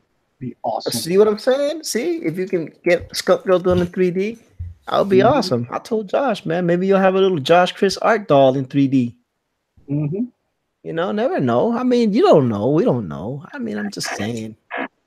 We're all figuring things out as we go along. Yes, sir. Help each other out. Oh, there you go, Rice. He put somebody's channel on. Josh's. I don't even know how it let me do that because I don't have a reg. Yeah, no, I did it for you. Hold on. What it also did was too. It's showing me to actually press because I'm a wrench, so I'm a wrench on his channel. So I had to press allow for that to happen. Yeah. And I pressed allow for Todd. Todd is allowed. Oh, that's what you. Cool. Let me not share that screen. What screen was it? I was about to go into my creator studio and make you guys wrenches. I believe it's in community, isn't it? Yeah. You should be able to go to the chat, I thought. Well, there's a way. But I don't think nobody wants to hear about it. Can you do it from the chat? If you could do it from the chat, that'd be awesome. Well, you gotta go back to the live event. Yeah. Your live event, then you bring up the chat, and then you can go over there and make them moderators. Oh, that's the easy way to do it? Shoot. Hold on. Let me see. I'm at the live event now. So you go to the live event, and you bring up you hit the edit, and then you bring up your, what you call it, the dashboard. Oh.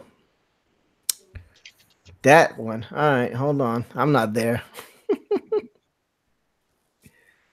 Hold on.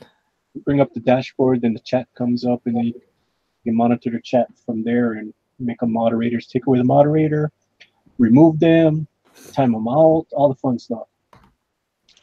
Hold on, bud. Hey, because I don't think I'm there. Let me. Golly. Ay, Dios mío. There we go. I think if one of your moderators put somebody in a timeout, when they come back, their things come back, their chat. But if you put them in a timeout, I think their chat is erased.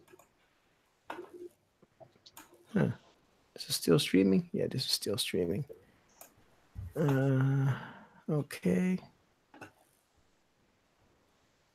Friday night chill stream with Josh.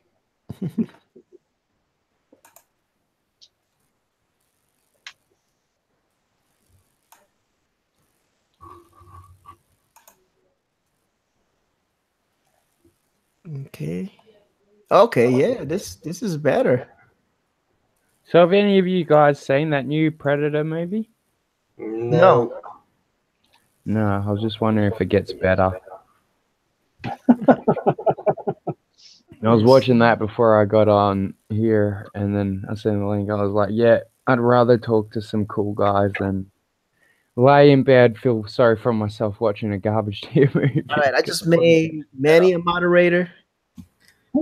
Doc Press a moderator. Both your accounts a moderator. I think. Yep. You should be mods. Well, let me see. Let me see.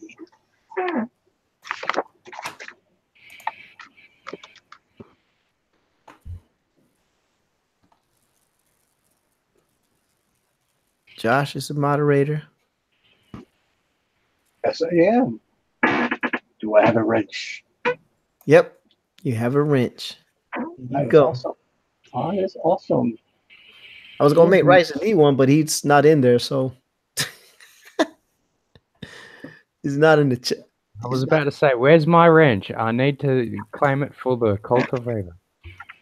I'm looking for you on the chat. I don't see you. I didn't type in. I'll type in now. I'll type something in, and then I'll make you a mod. And learning how. Boom. Rice and E is now a moderator in your channel. I just typed that so fast. I'm so used to just typing. I'm like, what did I overwrite? There you go. Now you like, how Raven, how Raven. I usually every time I enter a chat, I would say for howdy all or how Raven. And there you have it. Now I got moderators.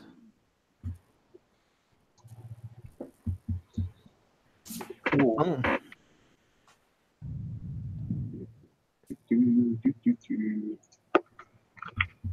Cool. Thanks.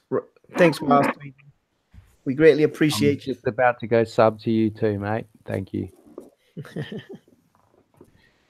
And Rice D, you are a moderator now. Oh, awesome. He does live streams as well. I love live streams. Yeah, I ran into their live stream this morning. And they had, I believe it was like 5 people running 3D printing things in the background. And they were just all chit-chatting and doing the little 3D printing, man. I was like, whoa, how awesome would it be to have some of those guys come talk to some of our guys? You know? So I'm always thinking. I'm Oh always wow, those lines in the background are amazing, Josh. Thanks. That is done. That will get put into the book as soon as those whites dry up a little bit. awesome.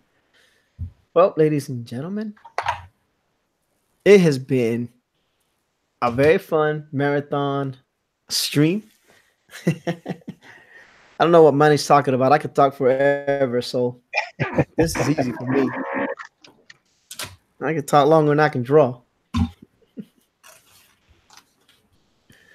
But I want to thank everybody that joined us and everybody that stayed. I want to thank Racy Lee and Good Dog Press and Josh for coming on the stream. All It the was time. awesome to talk to you guys. I really, really love joining your watching your stuff, and so it's awesome to have a chance to have a chat with you guys. Oh yeah. Yeah. Oh no, we had to have you on because you were so drunk on Rick's thing. I knew you had to be hungover. And we had to have you in. Massively. I've kind of almost dozed off a couple of times by accident. I'm like, wake up.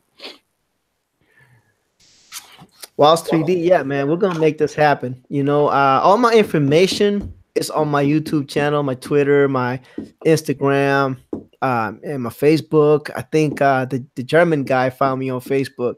Just let me know, and we'll definitely try to make it happen, man. It would be nice to have both communities meet up and just talk. You know, talk shop or whatever, man. You know, as you can tell, you haven't seen Good Dog Press draw yet, but when you go into one of his streams, you're going to see that dude is an amazing artist. Josh is an amazing artist. You know, Good Dog Press or Manny, he is making his own original book with his own original character. Her name is Skunk Girl. Oh, yeah. If you haven't seen Skunk Girl, definitely go check her out. She is amazing. So when we see people that can do 3D printing, and of course, we're thinking merchandising. We're thinking, how can we expand, you know, the appeal of what's going on in our community? I mean, and we're just on the ground. We're on the ground floor talking right now. You know, there's just talking and getting ideas and gathering thoughts. You know, I'm not going to speak on behalf of Manny because it is his property, and that's something that, you know, I can give him suggestions, but it's up to Manny what he wants to do, and I'll respect whatever Manny does with his property, you know. And That's cool. but me thinks that I'm calling it an evening. And Manny, you want to say any last words? Sorry. Go to somebody else right now. All right, no problem. Risey, you have any last words? Well, I'm Risey Lee. I've got my own channel. I don't really do much for it, though. I will not be uploading anything today because I'm hungover. After this, I'm going straight back to bed. But what you should do is go over and subscribe to Good Dog Press and check out Skunk Girl. So, yeah. All right. Josh?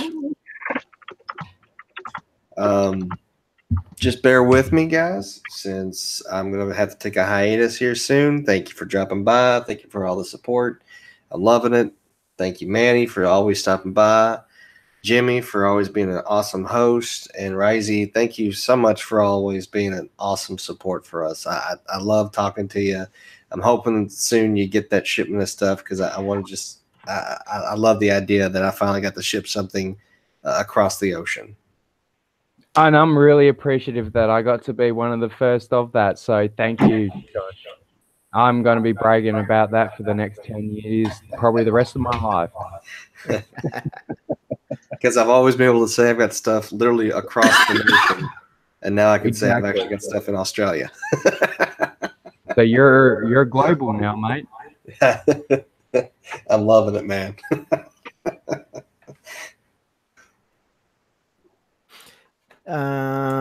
Manny?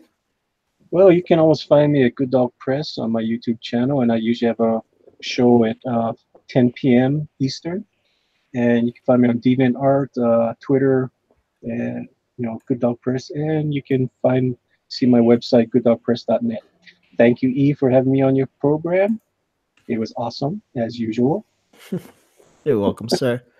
And ladies and gentlemen, I appreciate you for staying with us for 3 hours of talking trash, venting, drawing, having fun with Risey, having fun with Good Dog Press, having fun with Josh and Todd Mulrooney, and just being able to just let it all hang out. And thank you all for tuning in. We had 15 likes and at least 8 people watching. Merry Christmas to you through Wiles D. And at least 8 people watched all the way through. I consider this, for Jimmy standards, a successful evening. I had a great time. I think we had a successful evening. We had a chance to promote, get the word out. And Good Dog Press is going to go on with Risey Lee on his channel in 5 minutes. So if y'all want to continue to talk to Risey Lee and Good Dog Press, did he drop the link? He dropped the link already. Go over there and enjoy Manny. Very chill, relaxed atmosphere. He's a Islander, so he's got that vibe. So, folks, if I don't stream anymore between now and Christmas time, I wish y'all a very Merry Christmas. Spend time with your family. Remember the reason for the season, and don't get too caught up in this commercial stuff. Just spend time with the family, appreciate one another, love on one another, and have a great time. Have a good time with the fam. And we will see y'all on the airwaves soon. Till next time, man. God bless. God bless.